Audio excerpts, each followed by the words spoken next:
Boa tarde. Tudo bem, gente?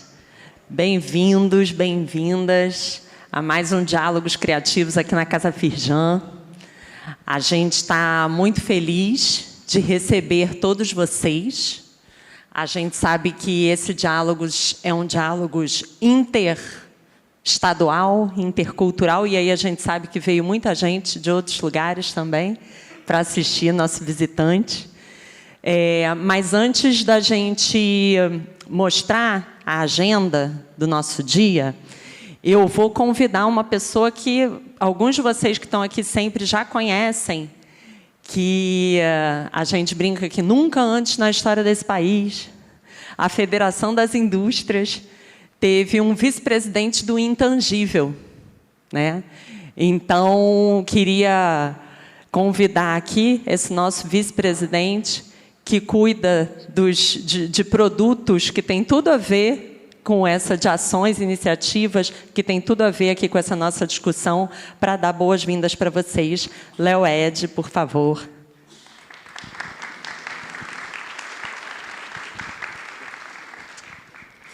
Bom, boa tarde a todas e todos. Gostei do interestadual agora, né? Que a gente ficar só aqui, a gente se ama, né? Mas ficar só aqui também é ruim, né? Vamos circular. E a Bahia é quase não, é um estado irmão, né? Salvador com Rio de Janeiro também é incrível. Esse ano eu já fui, eu acho que 4 vezes para Salvador. Então, já agradeço a Bahia por estar aqui, né? A Carla tem um dedinho aí nisso, né? Nossa baiana, mais nova baiana da Federação. Mas, assim, estendendo as boas-vindas, a indústria criativa é uma pauta prioritária da Firjan há algum tempo, e a Casa Firjan nasceu disso, né? Nasceu como Casa Firjan da indústria criativa, e agora a Casa Firjan, porque a indústria criativa é absolutamente tudo, né? É transversal a absolutamente todas as indústrias. Então, é uma pauta estratégica para a gente, é uma pauta que a gente vem trabalhando há muito tempo. A Casa Firjan, ela nasceu para isso, para desenvolver massa crítica, para reunir massa crítica, para não perder as informações, pelo contrário, aglutinar as informações. Então, quanto mais a gente ampliar agora para os estados, para o Brasil todo, para trazer toda essa diversidade que a gente tem no país, uma imagem real, né, do que é o Brasil, é o que a gente entende que é o real soft power, que é o nosso poder, que, enfim, eu diria que é quase infinito, quando a gente começar a trabalhar direito, quando a gente começar a trabalhar positivamente o poder que a gente tem, o tal do poder suave, que a gente não conseguiu uma expressão em português realmente boa. Aliás, Torinho, acho que podia ajudar a gente, que você é bom de fazer essas expressões, mas a gente tem que conseguir uma expressão em português melhor. Mas fato é que a gente tem muito poder. A gente, como cariocas, fluminenses, brasileiros, a gente tem muito poder, a gente não sabe o tamanho da nossa influência no mundo. Não é à toa que outros países tentam achatar isso, diminuir isso, sufocar isso. Então, a gente precisa, primeiro, se entender entre nós, por isso que a gente começou na cidade do Rio, no estado do Rio, agora estamos abrindo para outros estados que também estão fazendo esse movimento. A Bahia, de fato, é um estado que está avançando em toda a sua indústria criativa. A gente tem compartilhado muito, desde a educação, formação, até a indústria mesmo, do audiovisual, enfim, das artes plásticas, do teatro, por aí vai. E é muito importante essa discussão. A coisa mais importante que tem é a gente compartilhar as nossas ideias, as nossas ações, para a gente poder se unir cada vez mais. Então, agradeço a presença de todas e todos, agradeço a equipe da Casa Firjan e da Firjan, que é uma equipe maravilhosa, que todo santo dia está trabalhando para isso acontecer, e me atura também. Então, agradeço, eu tenho um agradecimento especial, meu pessoal. E, bom diálogos para vocês, e vamos nessa. Obrigada. Bom diálogo para a gente. Vamos todos dialogar aqui muito. Gente, a gente vai... Quem está aqui no Diálogos pela primeira vez hoje? Levanta a mão. Bastante gente. Bem-vindos de novo. Bem-vindas. A gente, em geral, faz um evento muito dinâmico, interativo. A gente não gosta de ter só a pessoa interessante, viu, Pedro? A gente não gosta de ter só aqui falando. A gente sabe que a gente tem pessoas muito interessantes assistindo também. Por isso, a gente faz questão de abrir para pergunta, a gente chama diálogos, porque a gente, né, vai ter, então, aqui está a agenda, a gente vai ter, então, esses momentos comunidade, que são momentos para a gente se conhecer, para vocês se conhecerem também. Depois, a gente vai ter o momento do nosso convidado, que vai falar aqui um pouco da sua experiência, né, de como construir o projeto de desenvolvimento de uma cidade criativa. Depois, a gente vai fazer uma mesa. E, na mesa, a gente vai ter a Carla, que é a nossa gerente geral de comunicação e reputação. A gente vai ter o Léo, o Osvaldo Neto e a Damata, nossa artista representante do último Diálogos, que teve aqui em parceria com o grupo de mídia. Quem teve aqui no último Diálogos em parceria com o grupo de mídia? Ah, legal, algumas pessoas. A gente foi super interessante, da Mata pode falar um pouco também, a gente trouxe o Rio além da bolha, né? Um pouco para entender, quando a gente fala de soft power, a gente pensa em algumas coisas, né? Na calçada de Copacabana, na Bossa Nova, mas o Rio não é só isso, né? O Rio além da bolha é super importante da gente pensar. E aí a gente tem aqui, depois, o último momento comunidade, e aí a gente vai para um encontro ali, para um café bem soft power, com biscoito Globo, mate, isso tudo. A Casa Firjan, então, ela discute inovação para além da economia criativa. O mundo está mudando, não só as tecnologias estão mudando, mas os hábitos de consumo, está tudo mudando, e aqui a gente discute essas mudanças, como é que a gente usa ferramentas hoje para lidar com essas mudanças do futuro. A economia criativa é uma fortaleza, como o Léo falou, do Rio de Janeiro, do Brasil, de outras cidades, né? E aqui eu acho que a gente vai discutir um pouco isso e conhecer essas estratégias de outros lugares. Neto, falta falar alguma coisa? Objetivos dos diálogos, a gente já falou um pouco sobre isso. A intenção, a gente começou a pensar desenvolvimento do Rio aqui na Casa Firjan, e aí todo mundo que conversava com a gente sobre isso falava: mas o lifestyle do Rio de Janeiro tem muito valor. A gente falou: sim. E como é que mensura o valor do lifestyle, né? A praia, a música, a comida. Sim, como é que a gente mensura isso tudo? Como é que a gente faz com que isso tudo gere valor para os produtos e serviços que a gente está fazendo aqui no Rio de Janeiro? Como é que a gente faz com que o Rio de Janeiro volte a ser destino de turista, de investimento, a partir desse valor intangível que a gente tem? E aí, por isso que a gente tem os diálogos. E esse é o primeiro momento comunidade já, que é um pouco desconfortável no início. Eu sempre falo isso, faço esse disclaimer, que é um pouco desconfortável, a gente chega achando que vai ficar sentado só, vai ouvir, mas aí a gente convida vocês a interagirem um pouco também. Quando vocês entraram aqui, vocês receberam no crachazinho um adesivinho desses aqui para se identificar, né? Como que vocês se reconhecem? Eu sou empresa, eu sou governo, eu sou startup, eu estou vendo que tem muita empresa aqui, algumas que são governo. E a gente gostaria de trazer todo mundo aqui para se apresentar, mas a gente não pode. Por isso, a gente gosta de fazer uma dinâmica. Já está aqui a dinâmica? Não. A gente gosta de fazer uma dinâmica que é assim, a gente vai levar 1 minuto ou 2 minutos, 2 minutos, para conhecer uma pessoa muito legal, que é essa pessoa que está sentada aí do seu lado, ou na sua frente, ou atrás de você.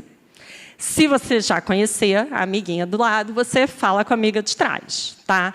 E aí vocês vão se perguntar quem são vocês, e aí depois eu vou chamar vocês para compartilharem um pouquinho aqui quem vocês conheceram. Estou vendo aqui pessoas que já participaram dessa dinâmica, já compartilharam com a gente fica conhecendo essas pessoas, e esse é o primeiro momento para conhecer. O segundo momento vai ser conhecer essas pessoas super interessantes lá fora no networking, tá bom? Vou dar 2 minutos, então, e eu sei que, né, é difícil de começar, mas depois a gente não consegue nem parar. Então é isso, podemos começar. Acabou o nosso tempo, infelizmente. Eu digo isso, que é difícil começar e é difícil terminar. Acho lindo. Gente, vamos voltar aqui, senão não vai dar tempo. Que bom. A gente vê que algumas pessoas conversam em grupinho, não querem parar de conversar, se identificaram. Pessoas que trocam de lugar para conversar com outras, para se conhecer. Gente, volta aqui. Psh. Obrigada. Obrigada. Boa tarde. Oi, gente, boa tarde. E aí, queria saber que dupla ou trio quer compartilhar aqui com a gente, quem conheceu, um falar do outro. A dinâmica não é você falar de você, é você falar de quem você conheceu. Como é que é? Quem quer compartilhar? Por favor, aqui. Pode apresentar, foi trio, né? Vai lá. Nós somos um trio, eu fiz trio com o Ricardo e com o Diogo. O Diogo é funcionário aqui da Firjan, ele trabalha no Teatro de Jacarepaguá, cuidando da programação já há uns 2 anos, e não é o primeiro evento que ele participa aqui. E o Ricardo eu já conheci no início do ano, que nós 2 fazemos juntos o projeto Inovatura aqui da Firjan. É uma forma também de eu agradecer a oportunidade, porque nós 2 representamos 2 empresas contempladas nesse edital daqui da Firjan, né? Ele pelo Descubra Santa Cruz, que é um ótimo projeto, e eu pelo Passeio Carioca, que é um aplicativo que vai disponibilizar as histórias das construções antigas através da página que eu tenho no Instagram, Rio Casas e Prédios Antigos.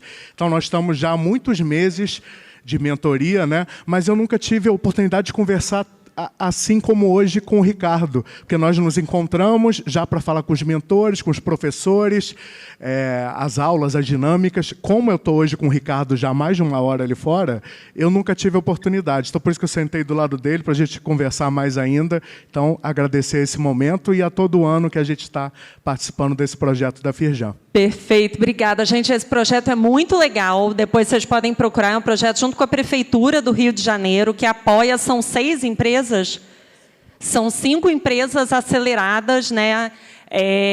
E eu conheço os projetos, estava na banca, eu descobri a Santa Cruz, muito legal, né? Também, como é que é o nome do Passeio Carioca, e falam sobre cidades criativas, são soluções, né? Como é que a gente vai montar empreendimentos sustentáveis para usar o valor intangível, a cultura do Rio de Janeiro. Diogo está aqui sempre, faz as melhores perguntas do Diálogos. Vocês querem falar alguma coisa também?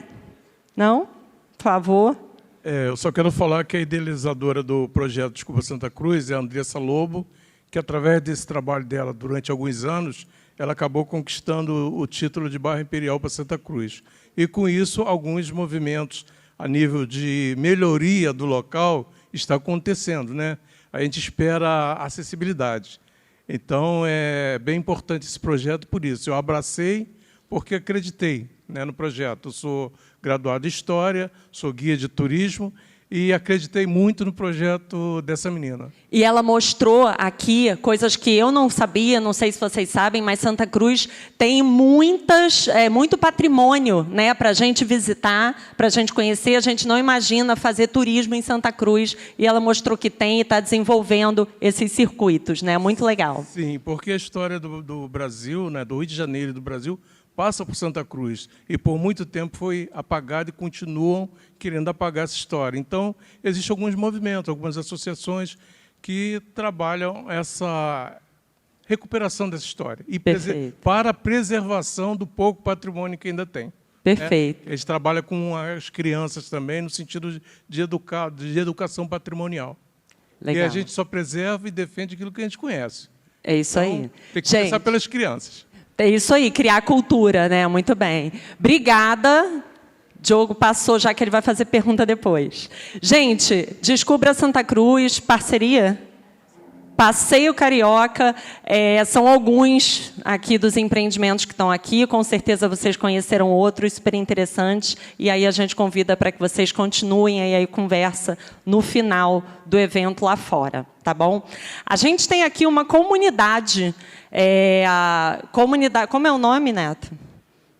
Comunidade de Diálogos Criativos. A gente já tem mais de 200 pessoas. São as pessoas que voltam aqui sempre e que têm acesso às publicações, o link dos outros diálogos que já aconteceram. É importante falar isso, o diálogo ele não é transmitido, mas ele é gravado. Então, essa discussão toda depois fica disponível. A gente está na edição 7, na edição 6, e todas as que a gente já fez até hoje ficam gravadas e disponibilizadas para se vocês quiserem conhecer. Então, tem aqui o QR Code.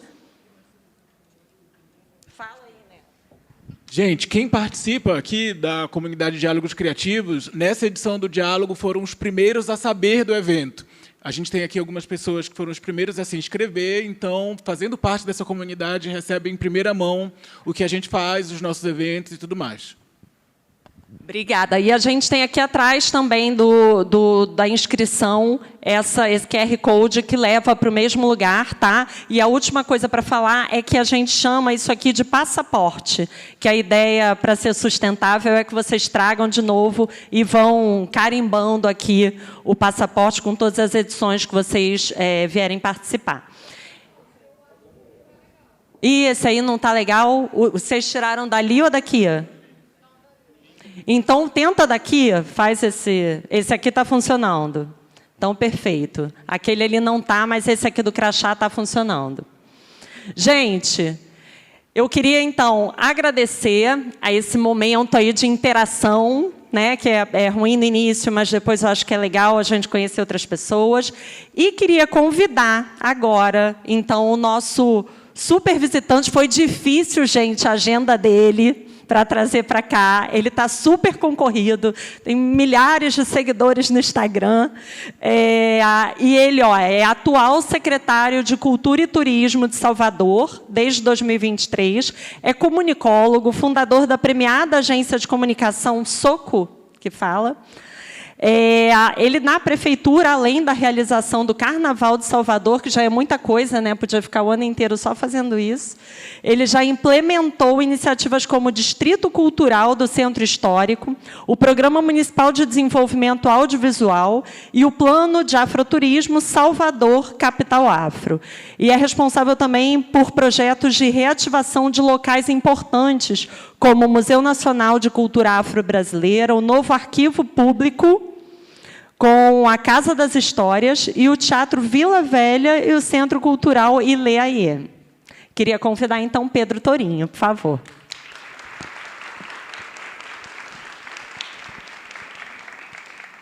Muito obrigado. Gente, eu estou muito feliz de estar aqui. Primeiro, agradecer a Firjan. Fiquei muito impressionado com toda a produção, com todo o cuidado. A gente... Como vocês sabem, Salvador é uma cidade que está muito movimentada, são muitas coisas, e para conseguir sair de lá, a gente tem que ter muita segurança de que o evento vai ser bom, que o diálogo vai acontecer, e eu tive essa segurança desde o início. Amanhã a gente vai ter uma inauguração, a gente vai abrir uma exposição sobre a Revolução Malê, às 9 da manhã, vamos assinar um acordo de cooperação internacional de afroturismo com o governo do Benin, amanhã de manhã, um evento de Afro Fashion Show, amanhã à tarde, e os 50 anos do Ilê, amanhã à tarde. Então, isso é só amanhã. Semana que vem, a gente vai ter o G20 da Cultura, com os ministros das Culturas em Salvador, que chegam no domingo. A gente já recebe eles lá no domingo. Vai ter um evento sobre cultura e sustentabilidade. E, estrategicamente, a gente puxou o evento Salvador Capital Afro, que eu vou falar um pouco mais sobre ele, para a semana do G20, para poder fazer parte do calendário oficial. E também trouxemos o Festival Internacional de Cinema Negro para a semana do G20, porque a estratégia é que todo mundo se encontre na cidade naquela semana. No final da semana que vem, a gente vai ter o Afropunk, em Salvador, com Erykah Badu, Léo Santana na mesma noite, uma coisa que só na Bahia a gente consegue, Jorge Aragão, Erykah Badu, todo mundo na mesma noite. E, enfim, outros eventos, como Baticu, tudo na semana. Então, são dias intensos. E esse aqui está sendo legal estar aqui para poder falar um pouco sobre esse trabalho, o que isso desenvolve, né? Como meu nome é Pedro Torinho, eu sou um empreendedor, eu tinha 2 agências do mercado criativo. Eu tive uma agência de gestão de talentos, trabalhei com a Anitta, com Regina Casé, com Chay Suede, Bruno Galhaço, Gilberto Gil, Criolo. Fui empresário de mais de 50 artistas nesse período. E abri uma agência chamada Soco, que é uma agência também de São Paulo, que é uma agência que trabalha desde sempre com engajamento, e foi vendida agora, felizmente foi vendida agora em agosto, então agora eu já não sou mais empreendedor, estou só no segmento público, minha primeira experiência como secretário de Cultura e Turismo de Salvador. Eu sou um comunicólogo, meu trabalho tem a ver com posicionamento, tem a ver com verdade. A minha tese de comunicação, eu tenho um livro escrito sobre isso, chamado Eu Mesmo Minha Selfie, que é como cuidar da sua imagem, mas é um livro muito sobre verdade. Diz que para você ser forte, poderoso, para que você consiga ter esse soft power, que em Salvador, Léo, soft power é black power, porque tem a ver com a identidade. É você entender o que é a identidade daquela cidade. Isso serve para uma pessoa. Quem sabe quem é e quem carrega a própria identidade como bandeira é muito mais forte. Está imune a qualquer tipo de cancelamento, não tropeça em mentira, não se fragiliza com nada, porque está muito certo de quem é. Isso vale para empresas, embora seja mais difícil empresas encararem a sua verdade, porque são várias questões envolvidas nisso, e vale muito para cidades. Quer dizer, qual é a verdade sobre Salvador? Qual é a verdade sobre o Rio de Janeiro? Qual é a verdade sobre São Paulo? Como construir essa identidade de uma forma que nos leve para frente, que nos potencialize? Então, nessa lógica, todo o nosso trabalho foi voltado muito para isso.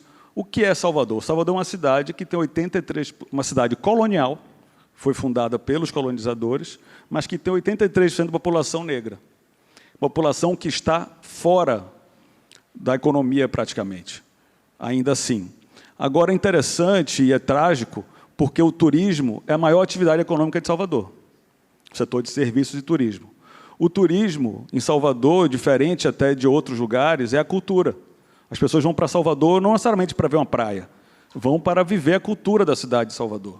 E a cultura de Salvador é uma cultura negra. Por que os negros não se beneficiam da economia, do dinheiro gerado pela cultura e pelo turismo? Esse foi o questionamento que fez a gente fazer todo o nosso programa, e todas as ações da Secretaria de Cultura e Turismo e da Prefeitura vão nessa linha de como, de uma forma afirmativa, constante e inconteste, trabalhar para que tenha o protagonismo negro não só na representatividade, mas também na prosperidade, ou seja, gerar ferramentas econômicas, para que as pessoas possam realmente ganhar dinheiro com isso.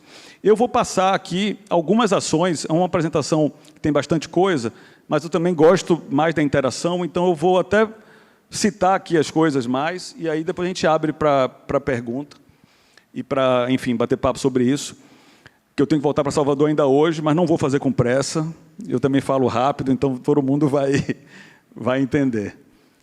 Esse aqui foi um primeiro material que a gente fez sobre nessa mudança da comunicação de Salvador na questão do protagonismo.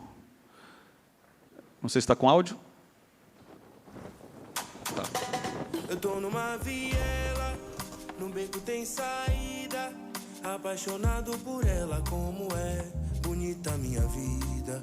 Minha primeira viagem, no amor sou marinheiro, aprendi a navegar, correndo seu corpo inteiro. Joga-me no chão, faz meu coração de bola, amor. De bola, amor. De bola.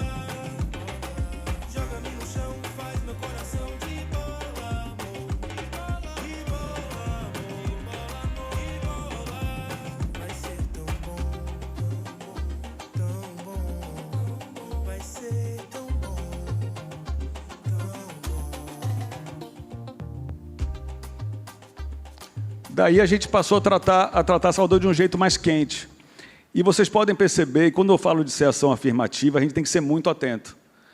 Nesse vídeo não tem um farol da Barra. Não tem a cidade, um lado da cidade não foi protagonista nesse vídeo, a gente fez do lado da Cidade Baixa. Ou seja, para a gente começar a regular os signos, as imagens, o que a gente faz, como é que a gente quer mostrar. Não quer dizer que a gente não dê foco ao farol da Barra, mas a gente precisa reforçar foco em outras coisas durante um tempo para conseguir chegar no equilíbrio. Então, cada imagem foi muito escolhida para isso, né? Então, aqui eu já falei que era sobre essa mudança. E quando eu digo da identidade nos tornar mais forte, desde que Salvador começou a se comunicar exclusivamente como capital afro, e eu digo exclusivamente porque em todos os eventos de turismo, todas as ações da prefeitura, 100% a gente levou a capital afro, a cidade passou a ser a cidade mais desejada do turismo nas plataformas mundiais. Aqui tem alguns números. O destino mais desejado nacional pelo Ministério do Turismo, entre os 10 destinos mais procurados do mundo no Airbnb em 24, foi Salvador, a única cidade brasileira. Destinos no Réveillon, melhor destino criativo. Não é coincidência que a gente começou a trazer essa atenção depois que a cidade assumiu quem é e colocou o foco certo no que é de verdade. Nosso fluxo turístico aumentou. Eu vou passar por os números. A cidade está bombando, gente. Então, não vou passar muito por isso. Mas é um crescimento muito, muito consistente do turismo desde que nós começamos a investir mais no afroturismo, ou no turismo da identidade de Salvador. O interessante desse processo todo, até pensando em números, turistas internacionais. O turista branco internacional que vai para Salvador, ele gasta em torno de $2.000 e passa 5 dias. O turista negro internacional passa 15 dias e gasta $6.000 na cidade. Por quê? Essas pessoas vão lá para um outro tipo de relação. Não é só uma visita turística, é um reencontro. Então, todo o nosso foco tem sido também em trazer esses turistas para que eles se encontrem. Então, criamos rotas. Eu vou falar um pouco mais sobre isso. Esse aqui é o vídeo que representa o nosso... Foi o primeiro vídeo que a gente fez falando sobre Salvador Capital Afro. Salvador não é África, mas a África faz parte da gente. Nossa cidade nasce da mistura de povos, vários povos, sobretudo pretos. É um lugar de encontro, um encontro com uma ponte de memórias. Onde pulsa Salvador, desperta a África. Nossa ancestralidade fala, grita, o tempo todo. Salvador reconecta. Nosso povo transformou a herança e tem muita coisa que precisa ser vista, reconhecida. Você vai ouvir novas histórias, vai se reconhecer. O futuro está sendo construído pelo povo preto. Estamos construindo uma nova capital, a que sempre esteve aqui. Salvador, capital afro. E aí tem sido sempre uma questão, mas você é um homem branco, que é o secretário de Cultura e Turismo de Salvador, e está falando de Salvador Capital Afro. Como é que é essa questão da representatividade? E eu digo sempre assim, não fui eu que me indiquei, não coube a mim me indicar. Se coubesse a mim me indicar, eu teria indicado certamente uma pessoa negra para esse lugar, que foi o que eu fiz quando eu cheguei na secretaria, que parecia a Secretaria de Cultura da Suíça, que era uma secretaria que não tinha... Em Salvador tinha pouquíssimas pessoas negras, e a gente conseguiu trazer todas as lideranças hoje da secretaria, todos os diretores, todos os cargos são pessoas negras.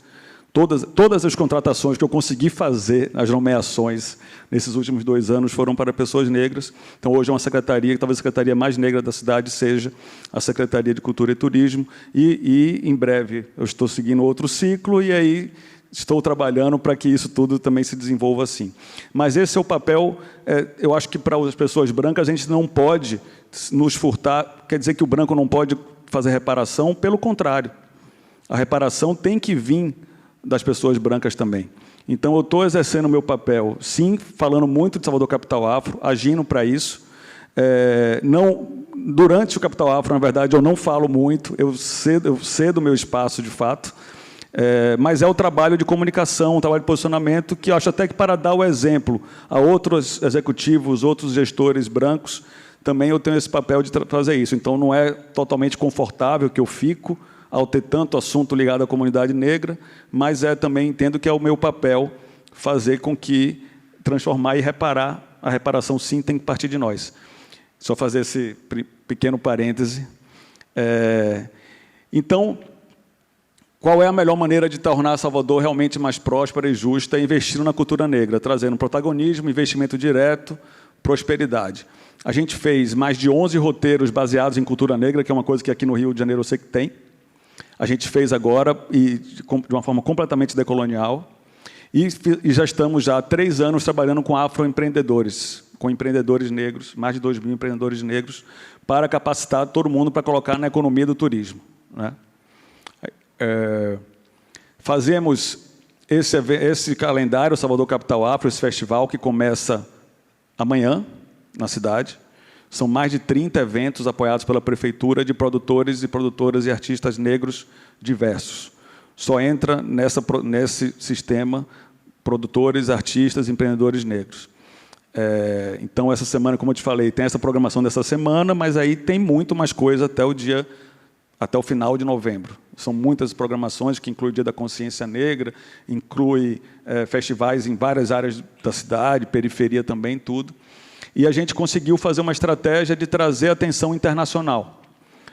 Então, a Viola Davis esteve com a gente no ano passado, a Beyoncé veio no ano passado, ela pagou a própria passagem, a gente não contactou, não contratou, a gente soube, na verdade, eu soube 48 horas antes da chegada, ela pagou a própria passagem, pagou lá o centro de convenções, quase infartei.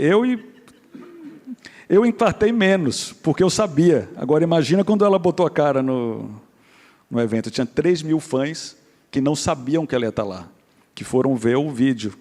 E aí ela entrou com a bandeira da Bahia, foi histórico, e até hoje a gente tem um retorno. Ela passou uma semana com o Salvador sendo a localização dela no Instagram, e isso é Black Power, não é soft power. Eu digo sempre, em Salvador é um poder real mesmo.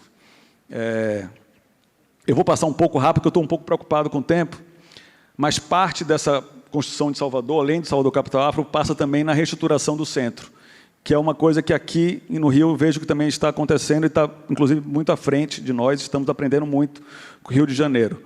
Uma cidade só vai ser bem resolvida, uma cidade histórica só vai ser bem resolvida se tiver seu centro histórico bem resolvido. E é uma relação lacaniana com do centro, com a cidade, porque você vai deixando ela de lado, mas, ao mesmo tempo, a imagem, o que você imagina de cidade está naquele centro, né? Salvador tem um centro muito pobre, são mais de 1.000 casarões abandonados, tombados e abandonados, mas os hotéis mais luxuosos da cidade estão entre esses casarões. Como é que a gente consegue fazer como é que a gente entende essa dicotomia, né? Então, a gente estabeleceu que existe hoje um distrito cultural do centro histórico, que a gente criou esse distrito para poder ter um avanço. No início do 23, a gente estava com muito mais de criminalidade. Só da gente ter aumentado a gestão no centro, já caiu em 80% as ocorrências. Só de ter limpeza, iluminação, ordenamento, guarda municipal, a gente conseguiu cair em 80% das ocorrências em 3 meses. Foi super rápido. Porque todo mundo, quando você está cuidando da cidade, as pessoas cuidam junto, né? Essa era a Praça Cairu, em 2017, esses casarões abandonados. E essa é a Praça Maria Filipa, que não é mais Praça Cairu, em 2022. Com o Museu da Cidade da Música, a Casa das Histórias, o Arquivo Público Municipal e o Mercado Modelo totalmente reformados. Em 2 de julho do ano passado, foi quando teve os 200 anos da independência da Bahia, nós fizemos um monumento da Maria Filipa, que foi uma heroína da independência, que sempre foi abandonada pela história, e a gente falou, não, temos que ter um monumento, um busto. Por que um busto? Porque é um busto, tem que ter um busto. E fizemos um busto, e por uma coisa orgânica, a Câmara de Vereadores decidiu mudar o nome da praça, que era Visconde de Cairu, para a Praça Maria Filipa. Então, essa onda de protagonismo que fez com que que fez com que a Beyoncé pegasse o avião dela e viesse para cá, que faz com que os vereadores queiram mudar o nome da praça para Maria Filipa, que faz com que o Banco do Brasil patrocine o Afropan, que faz com que o YouTube patrocine o Capital África, coisa que não faziam. É uma rede, é uma cadeia de cuidado e de empoderamento do protagonismo. Esse dinheiro não tinha em Salvador. A gente já perde o controle. Isso já acontece naturalmente. Desses eventos, o primeiro ano dos eventos Capital Afro, nós apoiamos 23 eventos diretamente. Esse ano a gente não precisou. A gente apoiou talvez 15, porque os outros já vieram sozinhos. E já com patrocínio privado e tudo mais. Essa aqui é mais algumas imagens da Casa das Histórias, que é o primeiro centro de interpretação do patrimônio do Brasil, a Casa das Histórias, e a gente traz uma visão decolonial, porque ela está junto com o arquivo público, mas a gente colocou na Casa das Histórias apenas as histórias que não estão no arquivo público, porque foram muitos anos que essas histórias não estão registradas, das comunidades indígenas, dos povos indígenas e dos povos negros. Então, amanhã, nós vamos inaugurar uma exposição sobre a Revolução Malê, que faz 190 anos, e que a gente não tem esses espaços na cidade. Também, quando se aprovou a Praça Maria Filipa, também foi aprovado a Ladeira dos Malês, nessa mesma onda de revisão e de potencialização histórica. Né? Olha ela aí, ó, Monumento Maria Filipa. E a Arena da Capoeira, que também a gente fez nessa mesma praça. Casa das Histórias, Arquivo Público, Cidade da Música, Galeria do Mercado Modelo, Casa do Benin, que a gente vai assinar um acordo amanhã com o governo do Benin, que eles vão reformar a casa e vão cuidar da casa. O presidente do Benin foi lá e falou assim, gente, me desculpem, mas aqui não tem nada de Benin aqui. Esse Benin de Pierre Verger, que está aqui, não é o Benin. E aí eles falaram, não, a gente vai lá e a gente vai bancar, a gente quer fazer, então amanhã a gente vai assinar um acordo que eles vão trazer a cultura do Benin, de fato, para a Casa do Benin. Mas foi muito chocante, foi interessante ele falar isso, porque estava há 35 anos uma Casa do Benin, que, na verdade, não tinha nada do Benin. Desenhada pela Lina Bobardi, chiquésima, tudo mais, mas não era nada do Benin. Então, quando veio o Fabrício Telon, que foi lá e viu, falou, a gente quer tomar conta, eu falei, na hora, vamos assinar e vamos fazer isso. Além disso, ele também convidou todos os cidadãos negros soteropolitanos que quisessem ter uma cidadania beninense, que pode pedir, que ele vai dar. Então, vai ter essa... então, para a gente também foi super importante, porque o Benin tem feito uma perspectiva panafricanista da política deles, que, obviamente, também tem uma estratégia de afroturismo alocada a isso, mas tem essa possibilidade de ter essa cidadania cruzada, né? Aqui a cidade, a gente vai ter uma escola de música, que era uma escola de música, de arte e tecnologia. Nessa esteira de se mudar o objetivo, nós mudamos o nome da escola. Não é Escola de Cidade de Música e Arte e Tecnologia, é Escola de Música e Arte Letieres Leite, em homenagem ao maestro, que desenvolveu um método de ensino musical a partir da percussão baiana, afro-indígena. E eles têm um método de ensino disso, que é usado em algumas universidades, poucas. Então, nós estamos investindo para transformar isso num método maior, completo. A gestão da escola vai ficar com uma organização que vai gerir, mas junto com o Instituto Rumpilés, para seguir o legado do maestro. Então, vai ser um lugar para ter aula de percussão. São um prédio de 8 andares, 5 estúdios, uma sala de espetáculo, totalmente público, voltado para a música afro-indígena brasileira. Inaugura já ano que vem. Enfim, aí a participação dos blocos afro, que vocês devem imaginar, o Natal do Centro Histórico, a gente tirou o Natal da rua e fizemos o Natal mais no Centro Histórico, com os artistas do Centro Histórico. Então, as baianas cantando para Oxum e cantando Noite Feliz ao mesmo tempo. Papai Noel é o presidente do Conselho Municipal de Diversidade Racial, ele é o Papai Noel da festa. Enfim, temos as Mamães Noéis, que são as artistas drags de Salvador. Então, uma festa, realmente é uma parada natalina muito diferente, com os artistas do Pelourinho, e teve um impacto muito grande. Temos um programa de renovação do centro de impostos, que é um dos mais fortes do Brasil. E aqui é o nosso mapa de mudança. Assim, a gente investiu mais de R$1 bilhão no centro. só dinheiro da prefeitura, porque o governo do estado não colocou nada e ninguém privado colocou nada também. Então, agora, o nosso maior desafio é trazer o privado para participar disso. Como é que está meu tempo, gente? Está ruim? Tá. Aqui, Léo, para falar do nosso programa de cinema, Salvador nunca teve um programa de desenvolvimento audiovisual. Nós começamos a fazer isso no ano passado, com o programa Salcine, que é um programa que tem quatro frentes: formação. Então, a gente já formou aí, nesses 2 anos, mais de 1.000 estudantes ou profissionais de cinema em várias áreas, desde a técnica até roteiro.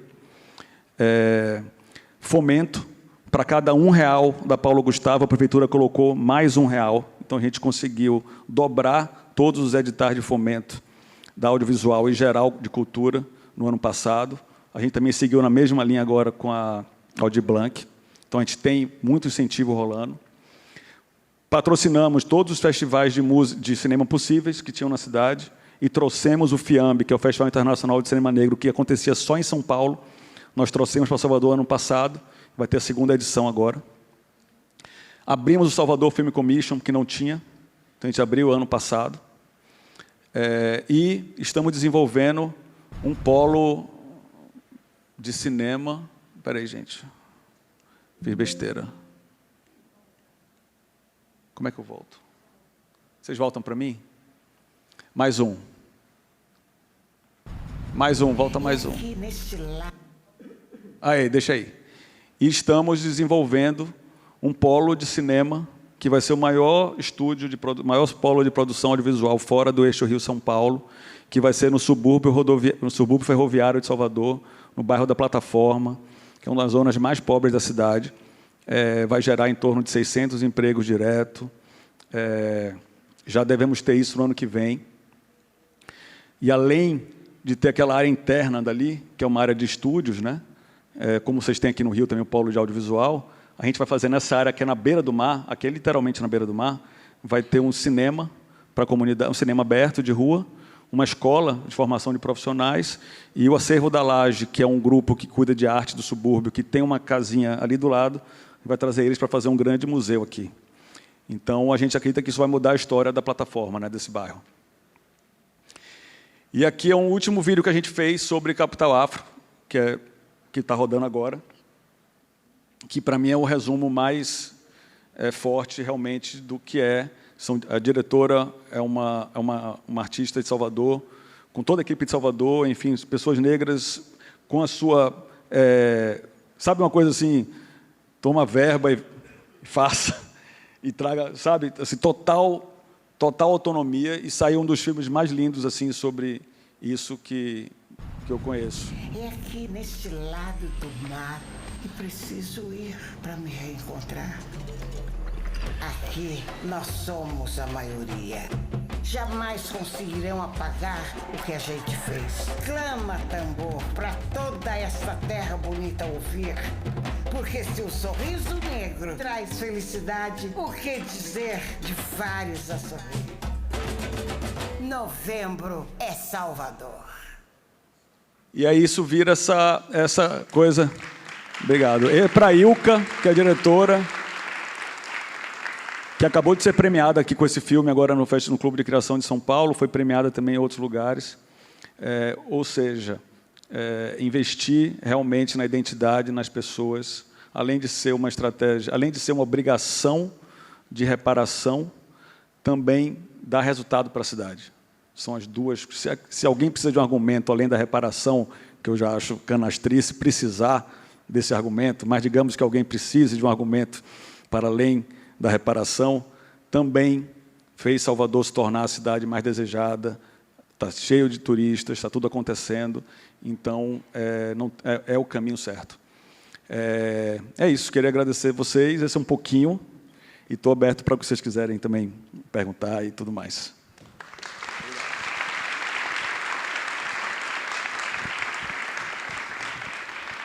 Pedro, muito obrigada. É muito legal, né, assistir, a gente fica com vontade de bater palma assim, depois de todos os vídeos. E a gente está aqui cheio de perguntas sobre as estratégias, né? Então, para conversar um pouco sobre as estratégias, eu vou montar aqui a nossa mesa. E a nossa mesa ela vai ter o Léo Ed, que é nosso presidente do Sindicato Interestadual da Indústria Audiovisual e vice-presidente da Firjan, por favor.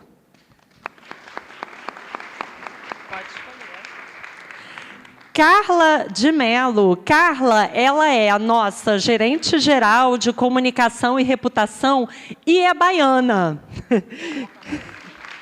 Baioca. E ela trabalha com esse projeto nosso de soft power e como é que a gente vai transformar, né, em produto, em estratégia de comunicação, isso que eles já estão alguns passos na frente, né, cheios de patrimônio. Bahia, né, amor? É isso. A terceira pessoa que a gente vai convidar é a Damata, artista, pesquisadora. Obrigada. Que vai falar um pouco aqui de como é que acontece isso aqui para além da bolha. E o quarto convidado é o Neto, Oswaldo Neto, que é nosso analista de projetos aqui e desenvolve os projetos do Soft Power conosco. Vários de vocês devem conhecer, a gente sempre pede para ele vir para o palco, ele nunca vem. Gente, e aí eu queria começar, eu vou fazer o seguinte, vou começar aqui com uma rodada de pergunta para eles se apresentarem em 2 minutinhos e já começar a responder. E aí depois a gente vai fazer, começar, tem um tempo para conversa na mesa e depois a gente abre para a pergunta aí da plateia, porque a gente vai ter bastante tempo ainda para conversar, tá? E aí, minha pergunta é a seguinte... A gente, quando fala de cidade criativa, tem algumas referências, literatura mesmo. O Charles Landry é um pesquisador que fala no mundo sobre isso. E aí ele fala que a cidade criativa tem por base a cultura, a criatividade, desempenhando um papel fundamental no desenvolvimento e renovação das cidades. Porém, como o próprio Pedro mostrou, esse conceito ele vem mudando, né? Vem se ressignificando. Talvez, nem 30, mas 10 anos atrás, um projeto como esse que você mostrou de Salvador não fosse ter o mesmo engajamento, por exemplo, público e privado, né? Então, isso mudou. Então, a pergunta que eu queria já fazer para vocês começarem a se apresentar rapidinho e já responder é o que precisa ter a cidade criativa hoje? Quer começar, cara? Bom, primeiro, não tem como começar agradecendo o Pedro por ter vindo e a troca incrível. Eu fiquei babando, né? Baiano já baba pela Bahia, então é meio suspeito. Mas eu falo que eu sou baioca, né? Porque eu estou aqui há mais de 10 anos no Rio de Janeiro e estou na ponte aérea Salvador e Rio. E fico muito... E é nítido, Salvador. Quando eu saio e volto, você vê a transformação da cidade, você vê a mudança da cidade, é pujante. E isso é incrível. E aí tem muito com o que o Pedro já apresentou aqui, que é você cuidar, é você ter intencionalidade, é você ter coerência daquilo que você quer passar como imagem, mas também valorizar aquilo que você tem como atributo. Não é inventar a roda, é ser autêntico, é buscar essa coerência e agir da forma certa, né, de desenvolvimento.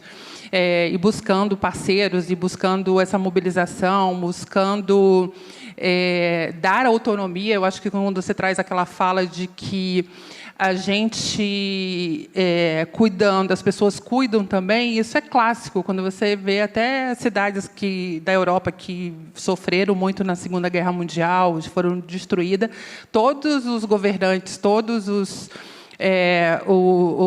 a sociedade civil, a iniciativa privada que buscou fazer com que a cidade ela se revitalizasse, todo mundo passou a cuidar dela. Então, tem que ser muito no coletivo. Então, eu acredito muito nisso. E como eu trabalho muito com reputação e comunicação, e é um dever de casa hercúleo fazer um trabalho nas instituições, na iniciativa privada, de que precisa ter coerência,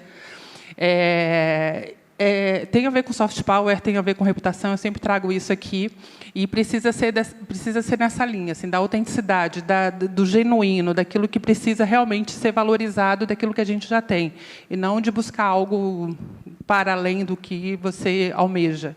É aquilo que você já tem potencializado. Muito legal. O Pedro falou isso e chamou de verdade, né? Muito assim. Como é que a gente transforma a verdade nesse discurso, autenticidade, coerência, né? Muito importante. Léo, quer continuar? Bom, eu vou quase que complementar. Primeiro, agradecer muito a apresentação e parabenizar.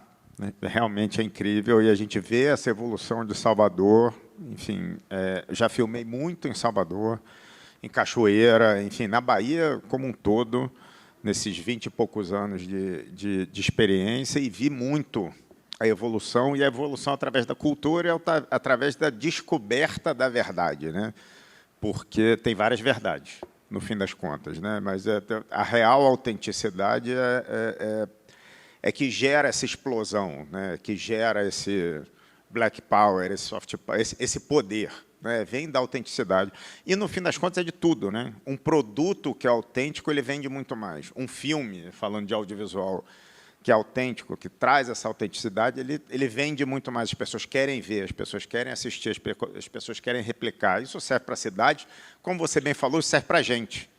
Quanto mais autêntico a gente for, quanto mais verdade as pessoas perceberem na gente, mais poder a gente tem de influência. Né? E poder de influência não é mal, né? Não é negativo.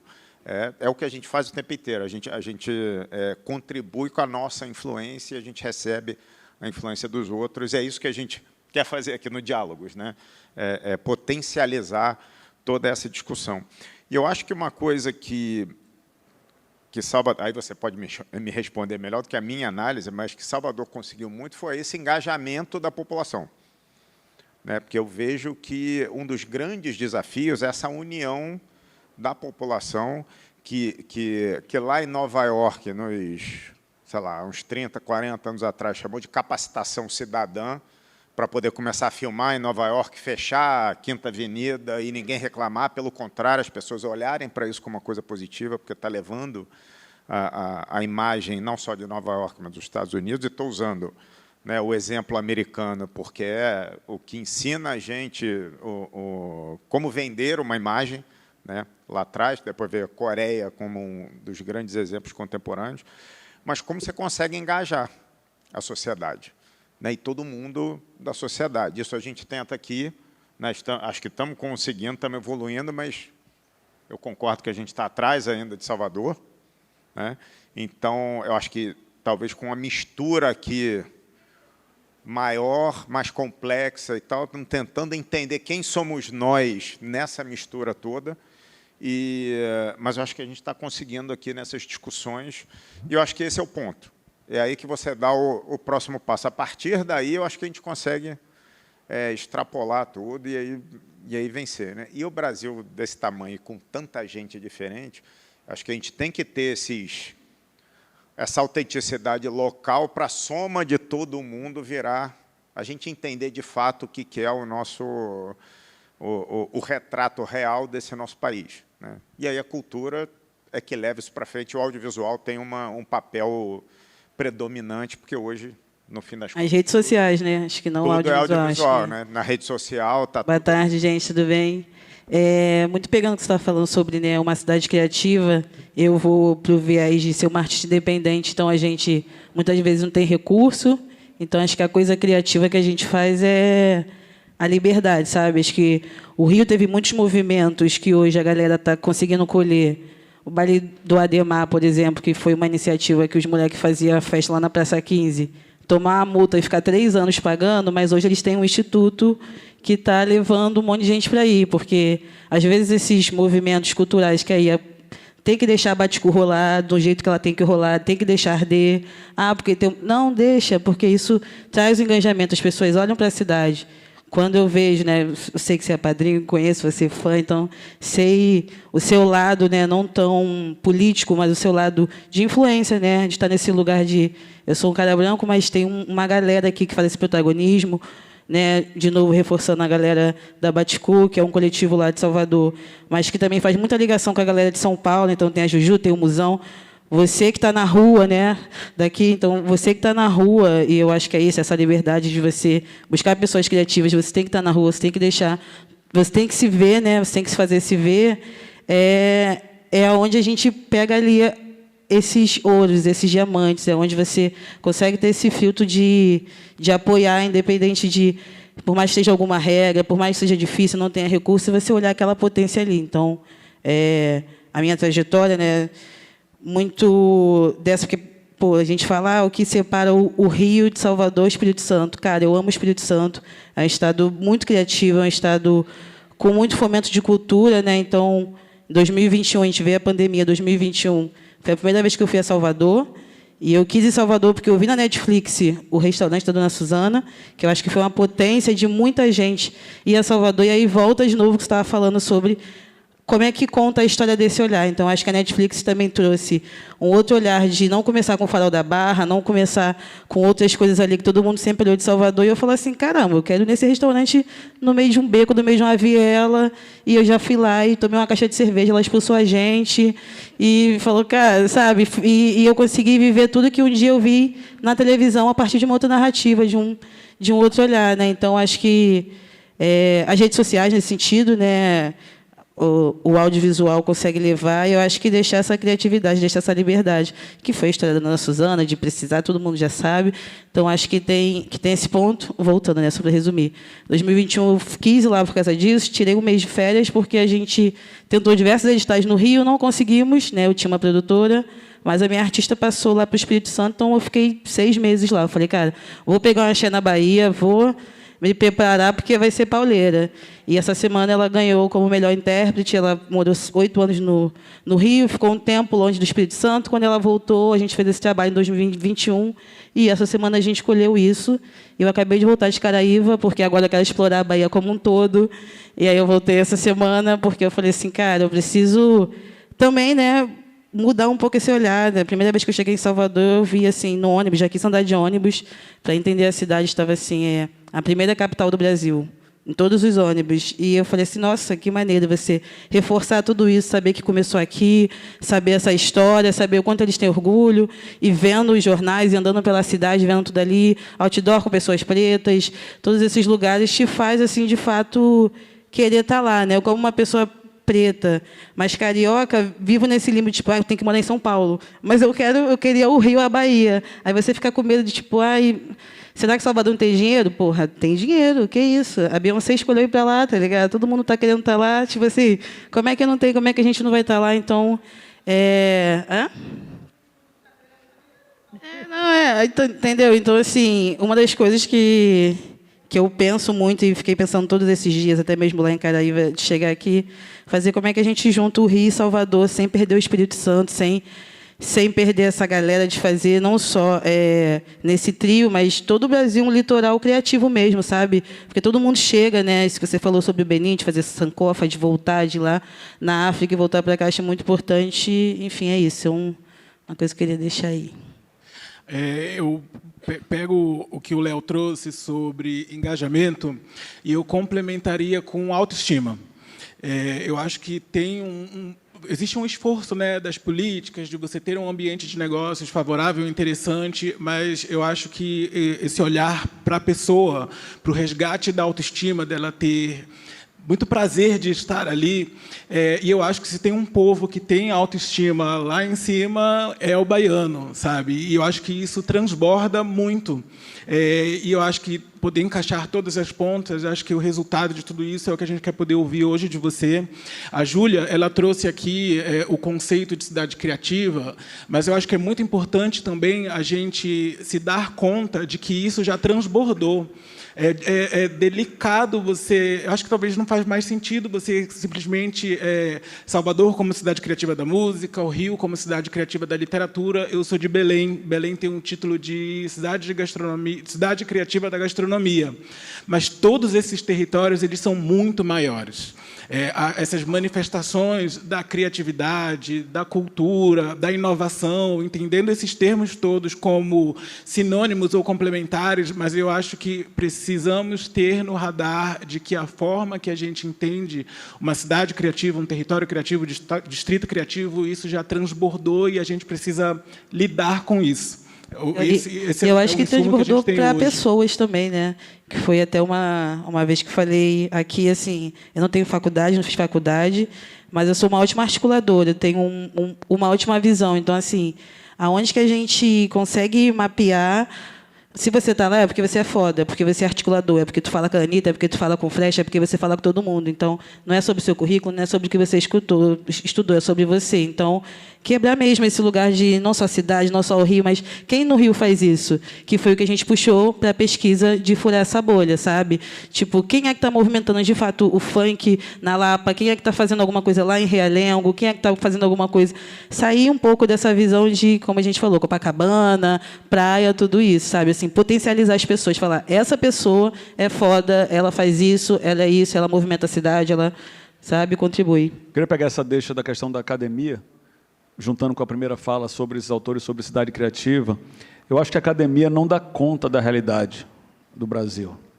A gente não pode seguir esse padrão da ideia de cidade criativa a partir da academia americana, que é quem escreveu muito sobre isso, e europeia. Não dá conta da realidade. Também sou muito contra e tenho muito esse cuidado. Para mim, a síntese da Bahia, um exemplo de audiovisual que explica é o Paió, o filme. Não sei quem já viu.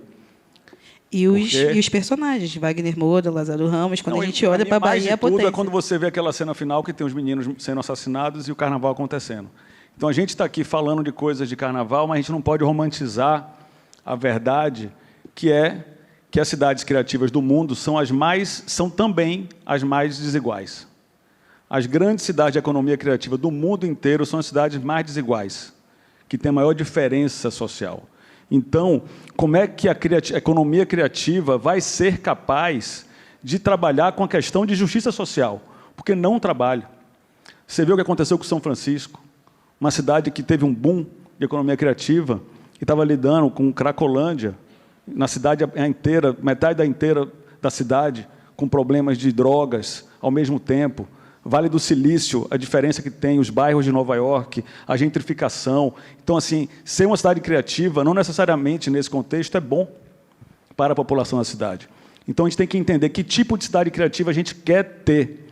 E aí é muito mais prático. Eu não romantizo. Para mim, as ações mais importantes que a gente fez, quando eu cheguei lá, a gente tinha a Secretaria de Cultura patrocinando, mas não tinha patrocinando a Baticu. Sexta-feira eu estou lá, tá? Estou faltando 2 ingressos. Eu também vou estar lá. A gente tinha o cachê do Olodum, é um cachê. Olodum é uma das bandas, é um bloco afro, acho que todo mundo conhece, e ele atrai uma multidão. Quando a gente faz Olodum lá, qualquer dia da semana vão 5.000 pessoas. Se for no carnaval, é muito mais. Por que o cachê do Olodum é mais barato que o de Ivete Sangalo? Se, eventualmente, ele pode trazer tanta gente quanto, tem tanta relevância quanto. E Ivete, eu estou dando um exemplo que é até injusto, porque Ivete é uma das maiores artistas do Brasil. Eu poderia dar um exemplo, que eu não vou citar nome para não, mas de uma banda meia boca tem um cachê maior do que o do Olodum. Por quê? Por que o Acervo da Laje, que trabalha com cultura de subúrbio há 14 anos, nunca teve uma exposição em Salvador, nunca teve um catálogo? Por outro lado, você tem a academia, ela é completamente colonial. Ela faz de tudo para desqualificar a população. Nada da academia, vou te dizer com muita honestidade, assim, nada serve para dar conta da realidade de Salvador. Nada. E são poucas coisas. A gente vai fazer um trabalho grande fizemos um trabalho grande com os terreiros de candomblé. São 1.500 terreiros de candomblé em Salvador. E, primeiro, que nenhum deles tem a posse. Nenhum dos terreiros. Nem os grandes terreiros, os mais... A gente entregou a posse do terreiro da Casa Branca, a escritura, que é o terreiro mais antigo do Brasil, do século XIX, entregamos a posse para elas há 2 meses atrás, porque não tinha posse da terra. Então, a gente fez um programa para conseguir dar posse da terra dos terreiros. Precisa ter uma documentação mínima. Dos 1.800 terreiros, quantos têm a documentação? 9, que a lei prevê. Como é que a gente vai conseguir fazer isso se está tudo estruturado para dar errado? Então, a gente fez um sistema agora para poder reformar os terreiros. A gente vai reformamos 100. 30 mil reais por terreiro. Gente, o que é isso no orçamento de uma prefeitura? 30 mil reais para 100, não é nada. Agora você está falando de reformar tudo isso. Agora, no plano de governo, vamos reformar 1.500 terreiros, está no plano de governo, e vamos cobrar para que aconteça. Então, esse é muito mais simples, na verdade. É ser justo. É muito mais simples. Dia da Baiana do Acarajé. Gente, as baianas do Acarajé, o que é que elas são? Como é que não tem apoio? Tem que ter apoio, e não é fácil. Baticu é um grupo, não sei se vocês conhecem, um coletivo que atua muito aqui no Rio. Carnaval, a gente pegou a Praça Castro Alves era uma praça onde surgiu o carnaval. Em decadência, ninguém mais ia. E a estratégia era como resolver o carnaval do centro. Porque as pessoas estavam querendo que voltasse o carnaval do Moraes Moreira, tudo ótimo com eles. Mas essas pessoas não frequentam mais o centro. Então, a gente pegou a praça, foi o primeiro ato que eu lembro, que foi assim, é da Baticu. Todos os dias. Vai, a partir de tal hora até tal hora, vai ser o after da Baticu. E a Baticu fez o que quis. O que quis. Inclusive, se fosse filmado, o Ministério Público ia provavelmente me notificar. Mas fez o que quis. Como você falou, tem que deixar acontecer. Tem que deixar arder. Tem que deixar arder. E o Baticu era um coletivo que funcionava mais em São Paulo que aqui em Salvador. Olha que aqui, já estou me sentindo em Salvador. Deixa eu fazer um comentário. Vocês estão falando aqui da infraestrutura, né, da cidade. A gente teve aqui no Diálogos o Global Soft Power Index, que é uma agência, né, que mede a reputação dos países e das cidades e faz um índice. E aí ele falava isso, que o Rio de Janeiro e o Brasil, né, que foram as nossas perguntas, eles têm tudo de cultura da Tchequia. O esporte, a comida que o país gosta, a gente é ótimo, a gente é festeiro, a gente é simpático, a gente recebe, mas onde é que a gente pontua mal? A gente pontua mal na infraestrutura, no ambiente de negócios, na segurança, como é que a gente lida com as questões difíceis, como pandemia, desmatamento na Amazônia, né? Então, o que eu queria fazer? Eu queria abrir uma pergunta, porque o Pedro tem hora. Então, a gente vai abrir rapidinho para umas 2 ou 3 perguntas aqui do público e a gente vai fazer uma rodada aqui da mesa, tá bom? A gente já tem pergunta aqui, tem pergunta aqui, tem pergunta aqui. Pronto? E 4. Aqui. Vamos fazer outra rodada, tudo vai dar certo. Gente, olha só, para tudo dar certo, precisa da colaboração de vocês. Pitch de 30 segundos. Ali, ó, ela, primeira. Por favor, obrigada.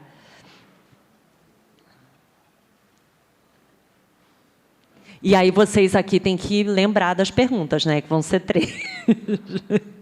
Boa noite a todos. Pedro, obrigado. Eu estou aqui, assim, me explodindo. Eu estou voltando para o Brasil depois de 27 anos fora. Morei em várias grandes capitais, voltando de Paris, morei em Nova York, Washington, Atlanta, enfim, Bélgica. E, nesse momento, eu estou... assim, como que eu posso trazer tudo que eu aprendi, tudo que eu vivi, 43 países que eu já trabalhei, linguística, porque eu acho que a gente ainda está muito atrás em muitas coisas. E você tem visão, mas também você precisa caminhar com outras pessoas. E o que mais me destrói como brasileira, como carioca, esse complexo de inferioridade, mas também como é que a gente alinha agendas políticas. Eu sou da área de Relações Internacionais, gestora de projetos e de saúde. Com tudo isso que está acontecendo. Estou fazendo uma tese de doutorado sobre envelhecimento saudável, que engloba muitas coisas, que é uma outra pauta que a OMS está trazendo. Estava aqui vendo, há 3 dias, porque eu tenho vários amigos de Paris, que estão, um deles que tentou fazer o voo, a Air France acabou de aprovar um voo direto para Salvador. Dia 29, o primeiro voo. Eu preciso do seu nome e da pergunta, vai lá. Então, como a gente chega a um patamar, porque às vezes eu chego, né, em lugares as pessoas não estão preparadas, atendimento ao consumidor, infraestrutura, segurança, tudo isso, para que a gente possa realmente levantar essa autoestima. E não é só Rio de Janeiro, é a nível nacional. Como é que é seu nome? Quênia. Com K, como o país da África, sem Y. Obrigada, Quênia. Obrigada Valeu. a você. Vai lá, você era a segunda. Por favor, aqui. Obrigada. Boa tarde, sou Eatumbi Rogéria, represento o Instituto Cultural Exu. o projeto Quilombo das Pretas e Útero Ancestral. Foi dito, né, vocês falaram aí sobre os grandes centros culturais. O racismo ambiental nesses grandes centros são gigantescos, muito grande, e a economia ela não gira aonde realmente tem que girar, que é na periferia, porque é a periferia que movimenta a cultura de qualquer grande centro. Essa é a minha pergunta. O que vocês acham que pode fazer para poder amenizar, pelo menos, né, o racismo ambiental nesses grandes centros, que é Rio de Janeiro, Espírito Santo, Salvador? Ai, meu Deus. O que pode ser amenizar? O que pode amenizar? O que pode ser feito para poder amenizar e realmente a economia girar na periferia também e não somente na Zona Sul, enfim. Me repete Obrigada. seu nome. Oiatumbi. Oiatumbi. Oiatumbi. Obrigada. Prazer. Prazer meu. Diogo. Obrigada.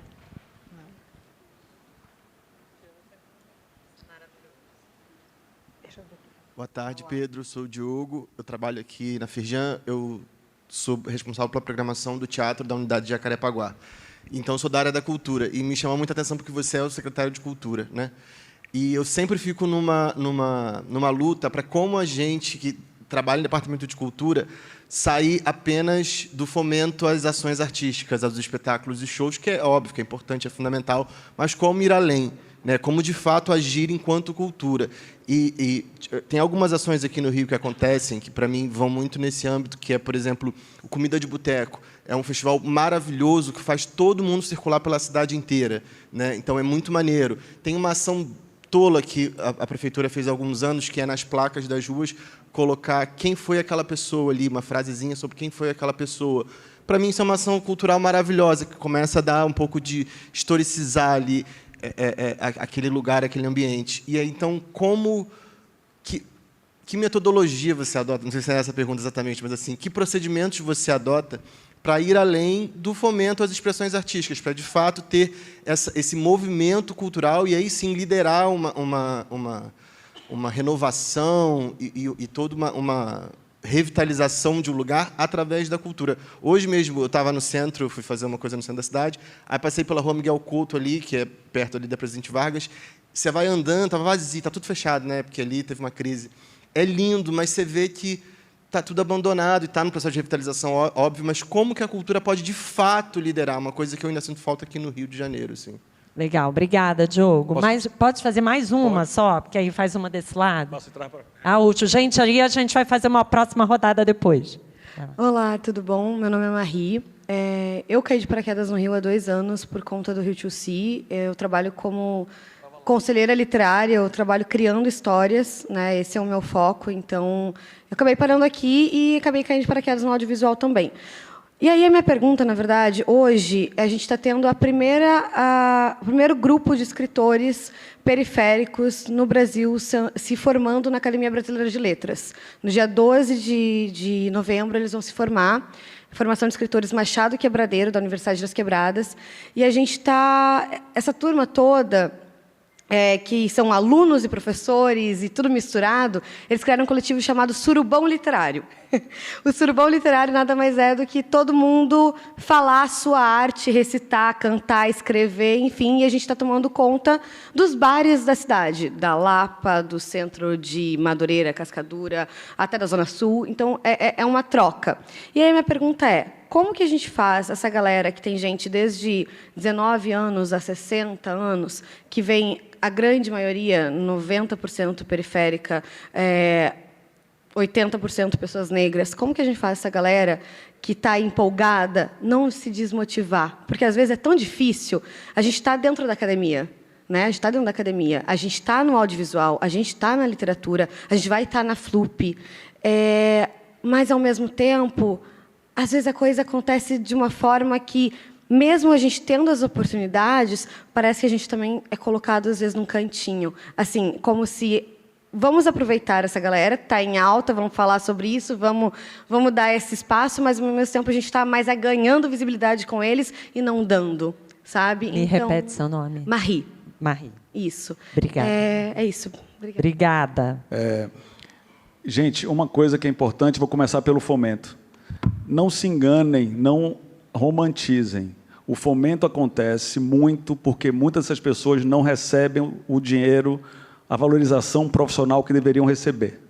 Se os grupos periféricos e os artistas independentes negros fossem remunerados como os brancos, os herdeiros são, talvez não precisasse de fomento. Fomento e edital é também uma forma de controle e de segregação. Porque quando a gente fala que de 1.500 terreiros, só 9 têm condição de participar de uma coisa que é direito deles, o que é que tem de justiça nisso? Então, o buraco é muito mais embaixo. Então, o fomento é importante, mas a gente tem que brigar muito para que as pessoas possam receber pelo seu trabalho de uma forma justa. Então, assim, hoje, por exemplo, no nosso programa de audiovisual, a gente, logo no início, eu estou há 2 anos, no início, vieram um grupo de produtores de audiovisual negros, eram 8, que queriam fazer uma casa do audiovisual negro e queriam um apoio nosso para ter a casa. E aí eu conversei com eles e falei, gente, ter uma casa é uma coisa legal, mas também dá um trabalho, pensem se vocês querem realmente ter uma casa. Por que vocês não fazem uma associação? Porque com a associação a prefeitura vai poder contratar vocês. Porque se não tiver associação, não tem como a gente passar dinheiro. Em 6 meses eles voltaram com a associação. Associação que hoje a prefeitura contratou essa associação para fazer toda a capacitação dos profissionais de audiovisual de Salvador. Essa associação, há um ano atrás, não existia. Hoje eles recebem 500, 600 mil, nem sei quanto é, mas um dinheiro grande por ano, para capacitar as pessoas. Normalmente, quem que a gente contrataria para isso? Um roteirista daqui do Rio de São Paulo, alguém que tivesse uma escola de roteiro, pessoas brancas. Por que não pegar esse recurso que vai na mão e contratar pessoas da periferia para resolver? Agora tem uma situação parecida. Temos lá um centro cultural gigantesco na periferia de Salvador, no Mané Dendê, que é bem no problema das facções, no meio de 3 facções. Lá tem um mercado, uma rodoviária, um centro cultural, um teatro, estrutura como essa daqui, para 300 pessoas. Está fechado, ainda vai abrir em dezembro. Quem vai administrar isso? Quem é que vai colocar? Quem vai receber esse dinheiro? Quem vai fazer isso? Procuramos o acervo da Laje, que é a periferia. E aí você olha, eles têm 3 casas mínimas, tem uma repercussão internacional, mas não tem uma estrutura normal. E aí algumas pessoas falaram, mas por que o acervo da Laje? Eles não têm estrutura. E eu pergunto, quem é que tem estrutura? Uma organização internacional que vai colocar aqui para cuidar da periferia? Vai ser um orçamento alto? Se for contratar uma gestão, é caro. Por que não contratar uma gestão da periferia para a própria periferia? Então, acho que a gente tem que dar esses passos possíveis no pragmático. Não se enganem, não romantiza a economia criativa, porque é cilada. É dinheiro no bolso, é o cachê do show, é contratar a pessoa, dar o salário, é nomear as pessoas, é procurar associações, é formar associações periféricas para receber o dinheiro, é pagar Baticu bem. É pagar a Lué de Luna bem, para ela estar no palco. É me contratar, né? E Fazer essa vai. ponte, entendeu? Então, assim, lá, eu acho que é muito pragmático, sabe? É muito pragmático. É caminhar para o impossível, dando passos possíveis. Então, a questão política, Kênia falou sobre isso, às vezes ela é uma armadilha para a gente também, a gente pensar muito. Por exemplo, eu trabalho numa prefeitura que é de centro-direita. Eu sou uma pessoa que, declaradamente, sempre fui de esquerda. Fiz campanha para Lula, tenho foto com Lula, o Freixo é meu amigo, estava com ele semana passada, estou em casa. Mas, assim, eu estou trabalhando, eu não estou preocupado tanto com isso, porque minha preocupação é onde meu braço alcança. Eu sei que aquelas pessoas ali eu estou resolvendo. Obviamente, às vezes faz uma coisa, será que por que eu estou trabalhando para um campo político que não é necessariamente eu sou? Eu não estou pensando, eu me forço a não pensar nisso, por mais que seja um pouco alienado em algum ponto, eu possa, enfim, tem 1000 possibilidades que isso pode ir para frente. Mas a verdade é que quando eu ando no centro histórico, e vem um jovem estudante de gestão cultural e diz que está encontrando um caminho para acontecer e que está com emprego e tudo, aí isso vale mais do que qualquer outro posicionamento, qualquer outra coisa. Eu sei que eu posso estar sendo raso, mas é também real. Você consegue realmente ver o que está fazendo. Então, meu foco está sendo muito esse, assim, de de realmente fazer. Eu estou preocupado com isso. E entregar. E a equipe também que a gente formou está focada com isso. É um pragmatismo um pouco, talvez, às vezes, exacerbado, mas quando você está envolvido com as comunidades, você vê a diferença que faz na vida daquelas pessoas, e estão ganhando pelo próprio trabalho, não é favor, não é prêmio, não é nada político, aí isso faz todo sentido e a gente para nesse ponto da discussão. Assim, fica... Deixa eu só falar uma coisa que você trouxe, e tem a ver com o que a Kênia trouxe. A questão você falou que foi empreendedor, né, que vendeu a agência. Não, você é empreendedor, é sentimento de dono. E você se apropria das questões ali, que você falou da questão ideológica. Um empreendedor, alguém pioneiro, alguém visionário, ele vai fazer a mobilização ali da diversidade, seja ela ideológica, partidária, etnia, qualquer coisa, para poder fazer a inovação, para fazer o sentimento de dono. Agora, é importante exigir ação afirmativa. Compromisso afirmativo é muito importante. Quando o prefeito fala de Salvador, ele fala, e não foi uma coisa que... Ele já falava isso quando eu cheguei. Quando ele fala que 83% do orçamento da cidade vai para a população negra, isso é um compromisso que ele tem e que ele executa. E, às vezes, você tem que cobrar todo mundo, tem que gritar. Eu sempre digo, a crítica, eu recebo muita crítica. E é isso.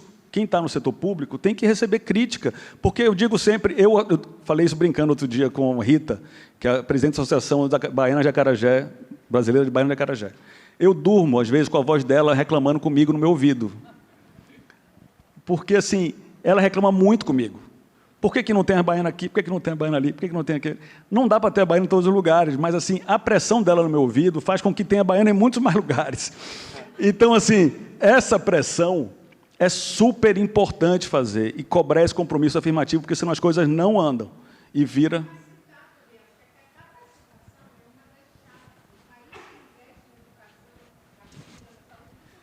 Mas a capacitação, às vezes, é triste, quando você capacita 3 mil, 5 mil pessoas e não tem emprego para essas pessoas. É o que está acontecendo em muitos lugares. Você tem um programa de capacitação gigantesco e bota no mercado de trabalho e não tem ninguém, aí fica todo mundo no subemprego. Porque também tem a questão racial na remuneração. Então, a gente ou vai entrar nessa ferida... Sou super qualificada, qual...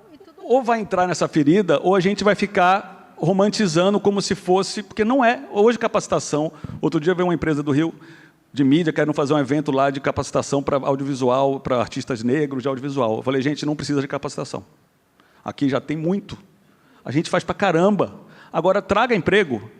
Traga uma produção para cá. Contrate alguém aqui. Porque capacitação já tem a rodo. E ninguém pediu para o filho do diretor da Globo ser capacitado para ser diretor de um seriado. Ninguém pediu para ser roteirista, ninguém perguntou um currículo dele para dirigir uma novela. Quantos a gente vê assim aqui no Rio de Janeiro?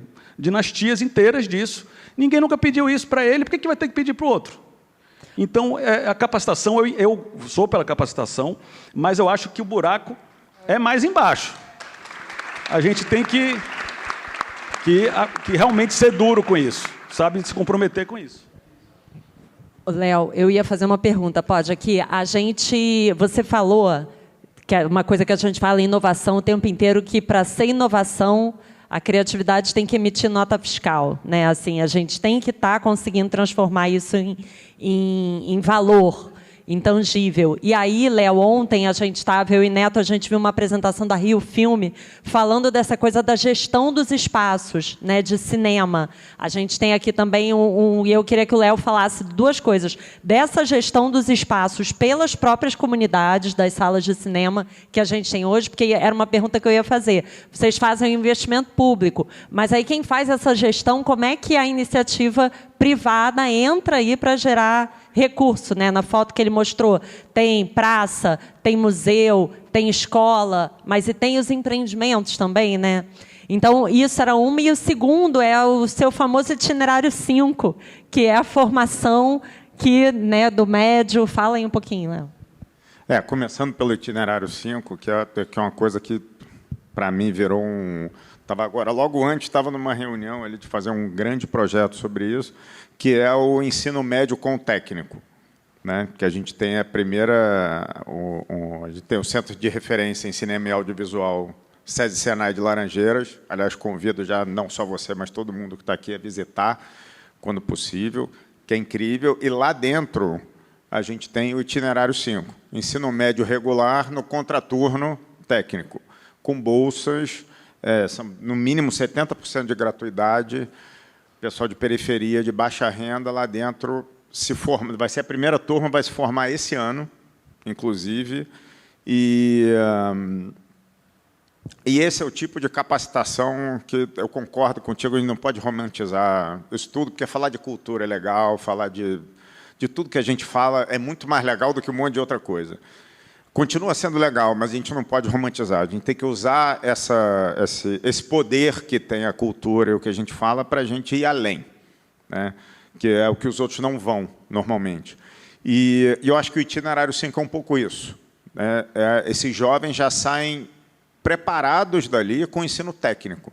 Porque esperar uma faculdade, quem é que faz uma faculdade, não só por ter condições de entrar, mas de se manter ali, tem que trabalhar, a grande maioria tem que trabalhar, então acaba desviando e tal. Então, o ensino técnico é uma solução. A gente estava agora numa reunião com o pessoal do SESI para tentar fazer um projeto para logo depois do itinerário 5.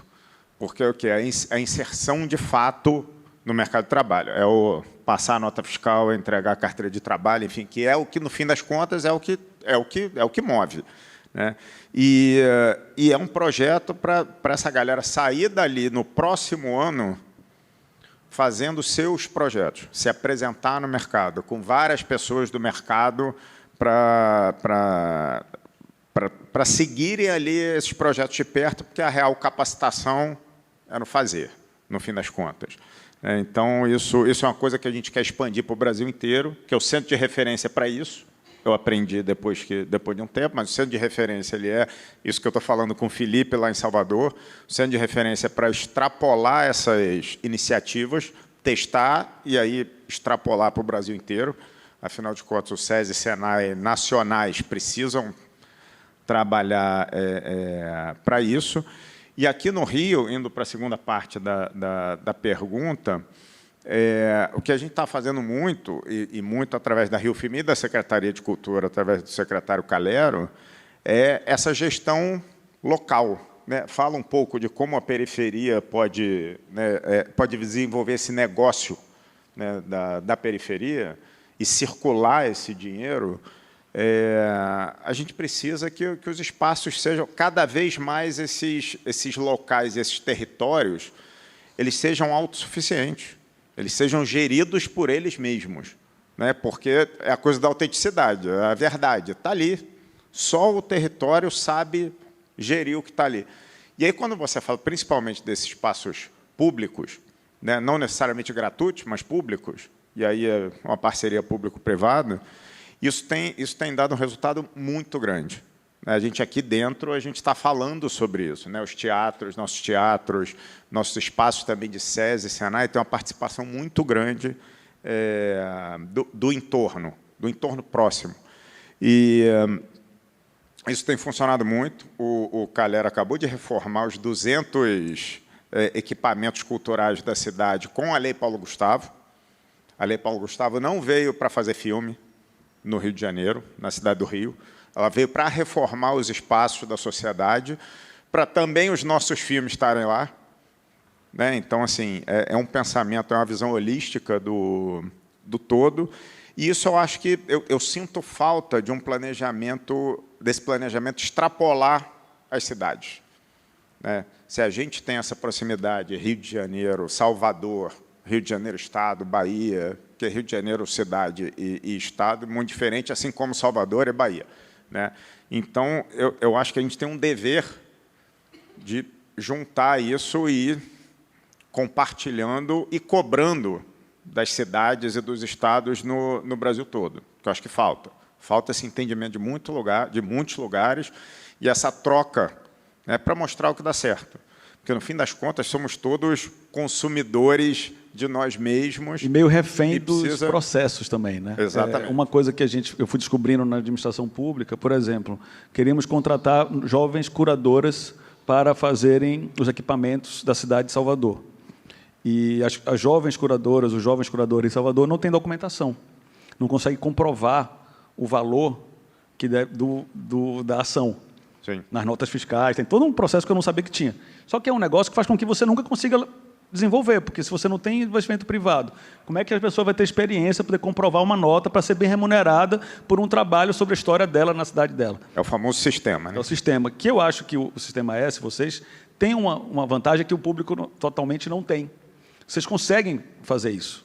A gente fica muito preso, porque é um sistema feito para manter privilégio do sistema público. E a gente contratou esse grupo, essa associação de produtores negros para dar aula, capacitação com a Cimatec. Foi essa triangulação que foi possível. A gente está fazendo agora uma residência de desenvolvimento de roteiros numa associação também da Viviane, lá que era da SPCine, que fica bem na periferia de Salvador, via Cimatec. Então, é uma questão de querer e de fazer parceria para conseguir fazer. Tudo tem solução, tudo é possível dentro da legalidade, mas é isso, eu concordo. Dentro do sistema, o sistema é feito para não dar certo. O sistema é feito para pouca gente, né? Agora, se a gente tiver vontade, a famosa vontade política... E articulação também. E articulação, a gente consegue. Eu acho que, assim, eu queria... O horário já deu, né? Pois é. 5 minutos. A gente vai ter...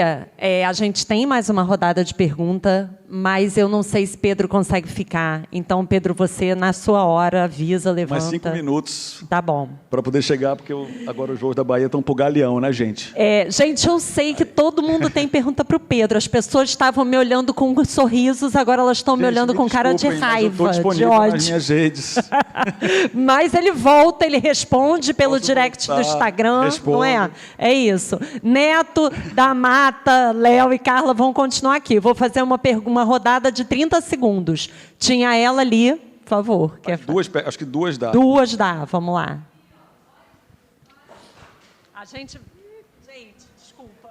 Eu tinha prometido aqui para ela. Boa noite. Para ela. Vai lá. Boa noite, meu nome é Ana Cristina, sou guia de turismo, estou na graduação de assistência social. A fala de vocês, eu praticamente estou querendo morar na Bahia, porque... Aqui é legal também. Na Bahia, os pretos, eles têm não é um privilégio, mas eles têm, como eu vou dizer, uma respeitabilidade. Aqui no Rio de Janeiro, eu, como guia de turismo, eu acho que o turismo não é feito para o povo preto, não é feito para as comunidades, porque os políticos, em geral, independente de partido, eles usam os negros, eles têm os votos dos negros, mas não deixam os negros habitarem nos lugares que deviam e é para todos. Então, eu deixo aqui, não é uma pergunta, é uma observação, porque quando eu vejo você falar, Pedro, parece que tudo é maravilhoso, mas a gente sabe que esse romantismo ele não existe. Né? E eu, como guia, e sou guia, e faço um guiamento dentro da Pavuna, que é uma das comunidades mais perigosas do Rio de Janeiro, entre aspas, mas conto a história da Jovelina Pérola Negra, conto a história e vejo o quanto a Pavuna tem história dos portugueses, dos franceses, e esses pretos que tem na Bahia, eles não têm essa voz aqui. Porque o Rio de Janeiro é um país, é um estado racista, é um lugar que não dá oportunidade, tá? Você não consegue levar ninguém para nenhum ponto turístico. Eu vou precisar te interromper. Muito obrigada. Desculpa. Tá? Obrigada. Muito obrigada. Nada. Aqui tem mais a segunda aqui, ó. Vai aqui.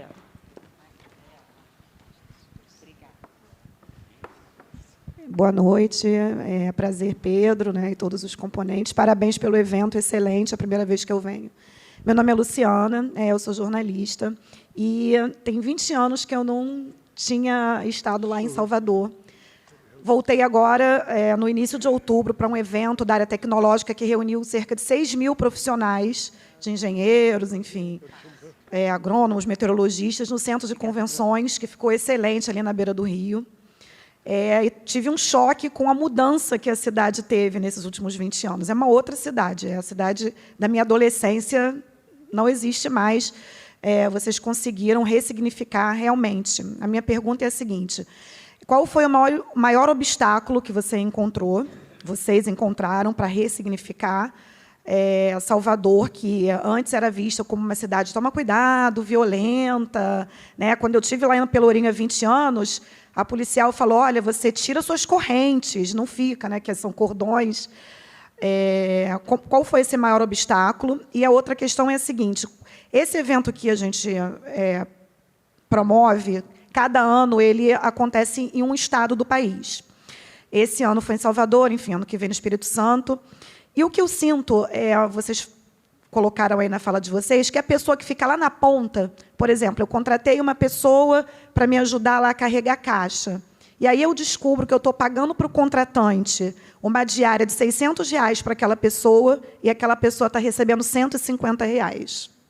Então, isso me chocou muito, isso aconteceu comigo num evento lá em Gramado, aconteceu comigo novamente no evento agora e vem acontecendo. A prefeitura ela tem como fazer algum tipo, vocês já têm isso, de convênio para que exija que quem vai fazer um evento na cidade contrate as pessoas daquela cidade, mas que paguem, né, de forma justa pelo trabalho dessas pessoas, porque isso é um absurdo, lucrar mais de 300%. Obrigada, querida. Só posso fazer mais um pedido? Um pedido. Eu tive lá no plano inclinado, vocês poderiam aceitar Pix, eu tive que pedir 15 centavos emprestado, senão eu não ia conseguir descer. Eu sou a favor do trânsito livre, gratuito, mas eu não consegui ainda por causa das concessões e tudo mais.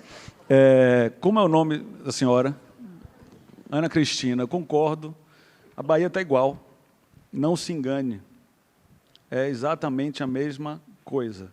Se você conversar com Nilzete, que é dona da Afrotus, que faz há 20 anos afroturismo, se conversar com Sueli, se conversar com Antônio, muitas pessoas, guias negros de turismo afrocentrado da Bahia, ou guias como um todo, o problema é exatamente o mesmo. Minha maior frustração que eu tive na prefeitura nesses 2 anos foi o resultado da eleição para a Câmara de Vereadores, que foi eleito menos negros esse ano do que há 4 anos atrás, em Salvador. Então, assim, lidar, o que é mais difícil? Lidar com a realidade, porque a realidade é muito mais complexa. Então, você faz um trabalho desse tamanho e você elege menos vereadores negros, LGBT nenhum. Como é que a gente lida com isso? Então, de alguma forma, a gente tem que caminhar e lidando, porque assim, é desanimador, realmente. Então, eu concordo 200%, é o que eu ouço lá, é um problema lá, é exatamente igual, não é diferente, não se engane, talvez lá tenha mais pessoas pretas em geral, mas a dificuldade é tanto quanto. O que a gente está fazendo é cada um de nós fazer o que o braço alcança para ir mudando o sistema, mas é árduo, é uma lista de problemas que não acaba, são dificuldades que são insuperáveis. Então, a gente tem que superar uma por dia, e melhorar uma vida por dia, e vai assim uma por dia, mas é desesperador. Então, eu concordo, compartilho, não romantizo, pelo contrário, eu fico aflito. Eu estou aqui aflito há 2 semanas, resolvendo um problema dos blocos afro, agora em novembro. E é uma coisa que eu fico aflito, mas é complexo. É isso. Infelizmente, eu não vou vender uma Bahia que não é. A Bahia é tão racista quanto o Rio de Janeiro. A gente está fazendo aqui um trabalho de posicionamento do simbólico que pode ajudar, mas que não resolve. O que vai resolver é isso se espalhar. Então, eu sou solidário e vamos em frente nessa luta. Tem ali a pergunta dela, não sei se você lembra, da coisa da violência, Salvador é perigoso, Sim, Pelourinho... Não, é sobre pagar bem as pessoas na cadeia. Também, o que eu falei ela é o fez seguinte, 3 perguntas. Começa com a própria prefeitura, o governo pagando bem essas pessoas, exigindo isso.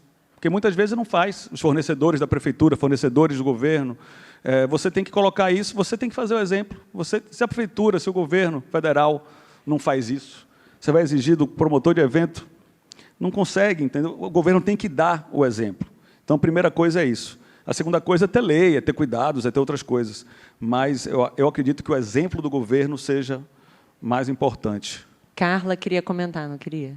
Não, foi na fala anterior dele que ele estava comentando sobre o comentário. É persistir, não desistir, tentar e fazer o que você falou, porque o braço alcança. Porque o que não pode é a gente só observar, né? É insistir, persistir, tentar ressignificar e e seguir em frente, ele tem voo. É isso. Pedro, muito obrigada. A gente vai continuar aqui mais um pouquinho. Muito obrigado a todos. Estou à disposição nas minhas redes. Posso voltar aqui quando passar esse novembro. É isso. Vai ser feio eu sair aqui no meio da coisa, mas me perdoem, tá, gente? Obrigada, Pedro. Gente, é porque ele agora estava reclamando que o voo dele é lá no Galeão. A gente falou que é importante para o desenvolvimento da cidade. Ele não está muito convencido.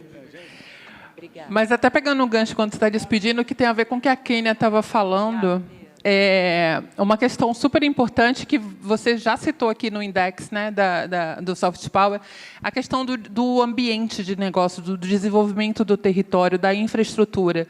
E só com uma articulação de iniciativa privada, sociedade, poder público, que a gente consegue. E tem que encarar isso. Eu acho que tem muito desperdício no Brasil de esforço e pouco resultado. Eu acho que tem que ter realmente uma gestão mais séria, vontade. Claramente é uma vontade política, né? Uma vontade de querer dar certo, uma vontade de fazer e fazer de forma séria. Então, a gente precisa. Segurança pública, aqui na Firjan, a gente está trabalhando e discutindo, porque está fazendo com que o Rio de Janeiro perca investimento, perca empresas que queiram vir para cá, está saindo daqui, inclusive. A gente está abordando o tema de segurança pública, abordando o tema de desenvolvimento de negócio, da questão da reforma tributária, que tudo isso gera melhor desenvolvimento. E aí, a coerência que a gente fala é agir da forma correta e certa e fazer com que também a gente desenvolva também toda a parte criativa de gestão de reputação, de soft power, para que isso seja atrativo, mas o dever de casa precisa ser feito, né? E que os atores envolvidos eles sejam parte também, né? Eu acho que a gente fica numa discussão de como é esse movimento, é de baixo para cima, né? A base faz e solicita e vai para a ponta, ou vem de cima para baixo, né? Mas eu acho que uma das observações, assim, tudo que foi colocado aqui, é de que trazer as pessoas para ser parte da discussão, na tomada de decisão de quais são os seus desejos, quais são as suas expectativas. Eu acho que Salvador pode nos inspirar em relação a isso, porque de tudo que o Pedro trouxe, a gente percebe que aquela galera dali está fazendo parte, está tomando decisão junto, sabe? Eu acho que isso daí fica como uma inspiração importante. E acho que só para reforçar a questão da realidade, a realidade se impõe, né? Se impõe em todos os âmbitos. Então, a gente não pode parar. A gente tem que seguir, tem que trazer, tem que alinhar a informação, nivelar a informação, porque nem todo mundo tem informação. Então, às vezes, a gente fica nessa coisa romantizada, né? Que a gente faz cultura e está tudo bem, olha que ótimo a gente tem que fazer. E tem uma responsabilidade gigantesca fazendo. Agora, é isso, né? Salvador faz isso tudo e elege menos vereadores negros do que na última gestão. Então, isso é uma realidade, se impõe, tem que trabalhar e seguir trabalhando. Vão ter reveses, vão ter coisas boas, mas só fazendo isso aqui, né, em todos os lugares, não só na Casa Firjan. Aqui é um ponto de encontro, mas tem que ter pontos de encontro diversificados e diversos para a gente trabalhar e aí todo mundo fazer o seu trabalho, né, porque cada um é importante nesse trabalho. Para finalizar, acho que também muito que eu olhei para o Pedro, eu vejo que é esse fôlego, né? Até falei um pouco sobre aqui, acho que o Eduardo Paes também traz isso para o Rio, de você ter um fôlego de puxar a cidade. Então, ele trouxe a Madonna esse ano, e aí ele já meteu Ivete Sangalo e a Anitta. Então, tipo assim, é uma maluquice, mas ele está lutando pela cidade, ele está fomentando, né? Acho que esse movimento também agora, de novembro, lá em Salvador, eu fui já nesse festival do Afropunk, que é um festival internacional.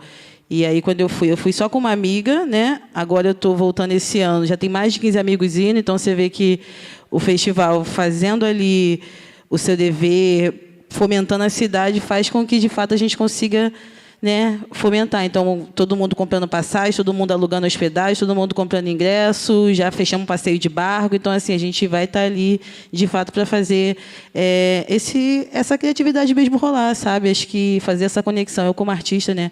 Eu acho que também teve aqui na Casa Firjan o show da Meli, foi lá em Jacarepaguá. Então, até comentar com ele assim, que é isso, Salvador está sempre nessa potência, né? Ela é uma artista independente nova, e eu fiquei acompanhando, e foi uma data, abre data extra, outra data, então, tipo assim, ela veio para cá, acho que quase ninguém aqui conhece ela, mas ela meteu 4 datas sold out no Rio de Janeiro, sacou? Então, pô, você olhar para esses artistas também, que era uma coisa que eu queria debater com ele, de trazer uma porta, né, fazer uma ligação a mais com os artistas independentes do underground, como que a gente consegue juntar também essas pessoas, né, porque acho que ele já está também no patamar artístico de uma conversa mais fácil de vai lá, Ivete, vai lá, Anitta, vai lá, não sei quem faz isso, mas de dar esse protagonismo também para a gente, né, e conseguir fomentar aí de novo, gente. Não vamos esquecer o Espírito Santo, né? O que a gente quer é juntar o Rio e a Bahia, mas mas tem que passar por ali. Ainda tem um caminho, está tudo bem. Gente, eu acho que assim, Neto trouxe, e aqui é muito legal porque a gente está falando de Rio, Bahia, mas Neto é o representante do Pará, que é o nosso outro soft power aqui, a Amazônia, né?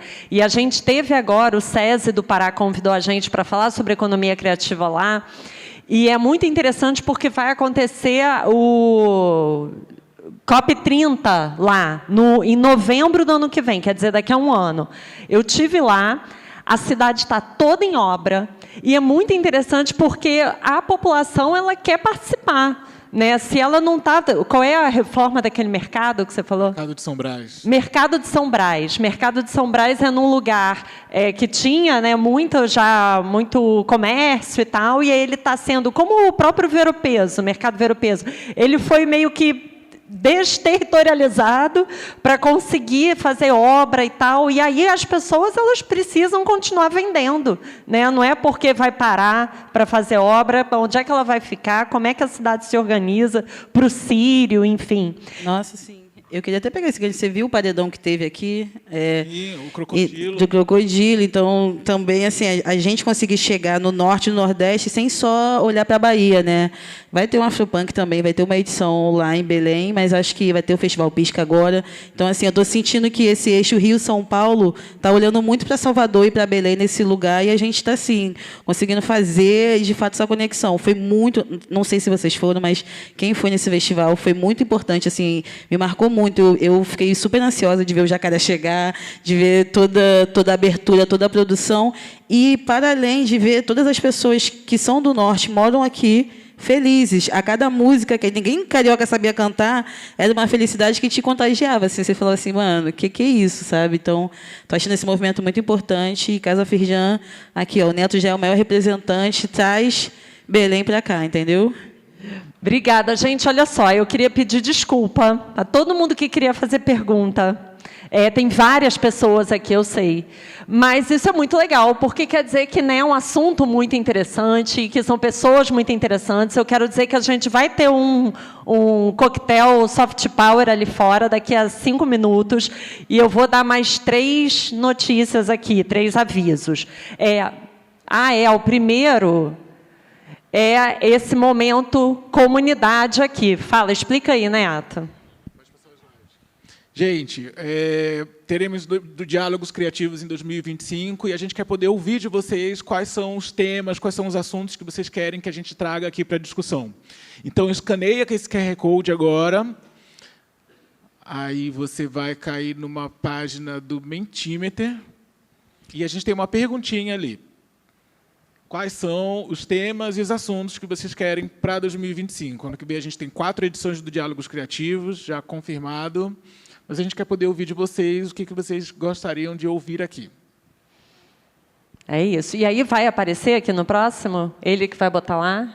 Quem que está lá? Rodrigo? Rodrigo. Vai lá, Rodrigo. Mostra para a gente o que... Quais são os temas e assuntos para 25? Vocês estão conseguindo responder? O QR Code funcionou? Tá funcionando. Valendo. Gente, tem resposta até em inglês, chiquérrimo. Deve ter sido Quênia, que é internacional. Provavelmente. Gastronomia, literatura, meio ambiente, inovação, educação... Inovação, exato. Está na casa certa, está crescendo ali. Educação e meio ambiente, Black Power. audiovisual, finanças e investimentos, literatura, moda e sustentabilidade, jornalismo ambiental, parcerias e relacionamento. Tudo que a gente vê, né, a Carla fica aqui, não, isso aqui é mesmo que a gente discute. Isso aqui também, porque a pauta é ampla. Na casa certa. É isso. Gente, ó, a gente quer falar mais o quê? Da avaliação. Pode voltar à apresentação. É isso. A gente vai guardar, então, todas essas sugestões para o ano que vem. A gente quer, já vou dar o furo de reportagem para o primeiro, a gente falar justamente desses grandes eventos. A gente falou rapidamente do Círio de Nazaré, Carnaval de Salvador, Carnaval do Rio de Janeiro. O que esses eventos, o Boi de Parintins, Barretos, Oktoberfest lá no Sul, como é que esses eventos impactam no desenvolvimento das cidades? Então, a gente quer trazer uma discussão sobre isso. A gente precisa que vocês respondam a nossa avaliação, essa aqui, não é? A pesquisa de satisfação, porque aí a Carla diz qual é o NPS. A gente precisa saber o que deu certo, o que deu errado, o que vocês gostaram. Então, vocês respondam, por favor, para a gente a pesquisa. Fundamental. E olhar o copo cheio, né? O Pedro Torion quase teve risco de não vir, mas ele se manteve comprometido com a agenda, mas infelizmente teve que ir por causa do compromisso de amanhã cedo, né? Exato. É difícil a gente conseguir trazer assim gente muito fenomenal. Mas a gente, nesse dia de hoje, teve gente muito fenomenal daqui, porque eles têm agenda super difícil também, e de fora. Então, foi assim, graças à nossa área de compras, que conseguiu mudar a passagem dele rápido, ao trabalho aí junto, porque o sistema atrapalha, mas às vezes o sistema ajuda. Todo mundo já respondeu a pesquisa? Tem mais uma aqui, ó, uma divulgação que eu queria fazer, que é super interessante, como a gente está na Casa da Inovação e a gente está falando de ferramentas para a gente aproximar aí esse presente, o futuro do presente que a gente está vivendo. Tem um assunto que não sai da boca de todo mundo, no trabalho ou na mesa do bar, que é a inteligência artificial. Todo mundo falando sobre isso. A gente vai ter uma jornada aqui na Casa Firjan, que é gratuita, inscrições abertas, eu acho que ainda temos vagas. Dia 11, do 11 de manhã, a gente vai trazer o Alexandre Nascimento, que é da Singularity, para falar de inteligência artificial, aberto aí para todo mundo. Se quiserem divulgar, né, estamos aí. Vou passar o nosso próximo Diálogos em março do ano que vem. Vamos falar sobre os grandes eventos. Eu queria passar aqui e pedir para cada um agradecer. Eu queria agradecer e pedir para cada um se despedir em um minutinho. Por favor, vai lá, Neto. Eu tenho o grande privilégio de ser da equipe dos profissionais criativos da Casa Firjan, que conceberam Diálogos Criativos. Então, é um evento que todos nós somos muito apaixonados. Para mim, é bem difícil estar aqui, porque eu sou do bastidor, mas a experiência foi bem legal. Obrigado. Gente, muito obrigado. Adoro o microfone, né? Estou em casa. E voltar aqui, né? Estive aqui pela última vez, a gente conseguiu apresentar uma pesquisa. Eu também viver essa vida dupla, né? Então, trabalho com pesquisa, ao mesmo tempo tento viver o meu sonho artístico. É muito importante. Então, hoje eu pude estar aqui vivendo esses dois mundos, né? Poder falar da pesquisa, também poder falar da música. E ao lado dele, que já conhecia, admiro, faz um trabalho incrível, com pessoas reais que eu conheço. Então, muito obrigado pelo convite, adorei. Bom, agradecer de novo a todas e todos, essa galera aqui. Meu privilégio é ter essa equipe aqui, acompanhar essa equipe toda, com todos esses sonhos que vão acontecendo, junto com vocês todas e todos. E venham nos diálogos, venham a programação da casa é gigantesca, tem muita coisa diferente. Já está na minha agenda o diálogos do ano que vem, aliás, os 4. Então, estarei aqui com certeza para a gente discutir mais e crescendo cada vez mais. Obrigado, gente. Obrigada pela presença, por terem ficado aqui até o final. Eu sou baiana, né? Moro no Rio, então esse tema não poderia ser mais especial e eu acho que a união e a articulação vai fazer com que a gente consiga fazer melhorias e mudanças significativas que nossa cidade, o nosso país merece. Gente, muito obrigada. A gente tem agora ali um encontro com Sorvete Itália, Mate Leão, e a gente espera vocês aqui no ano que vem. Obrigada, boa noite.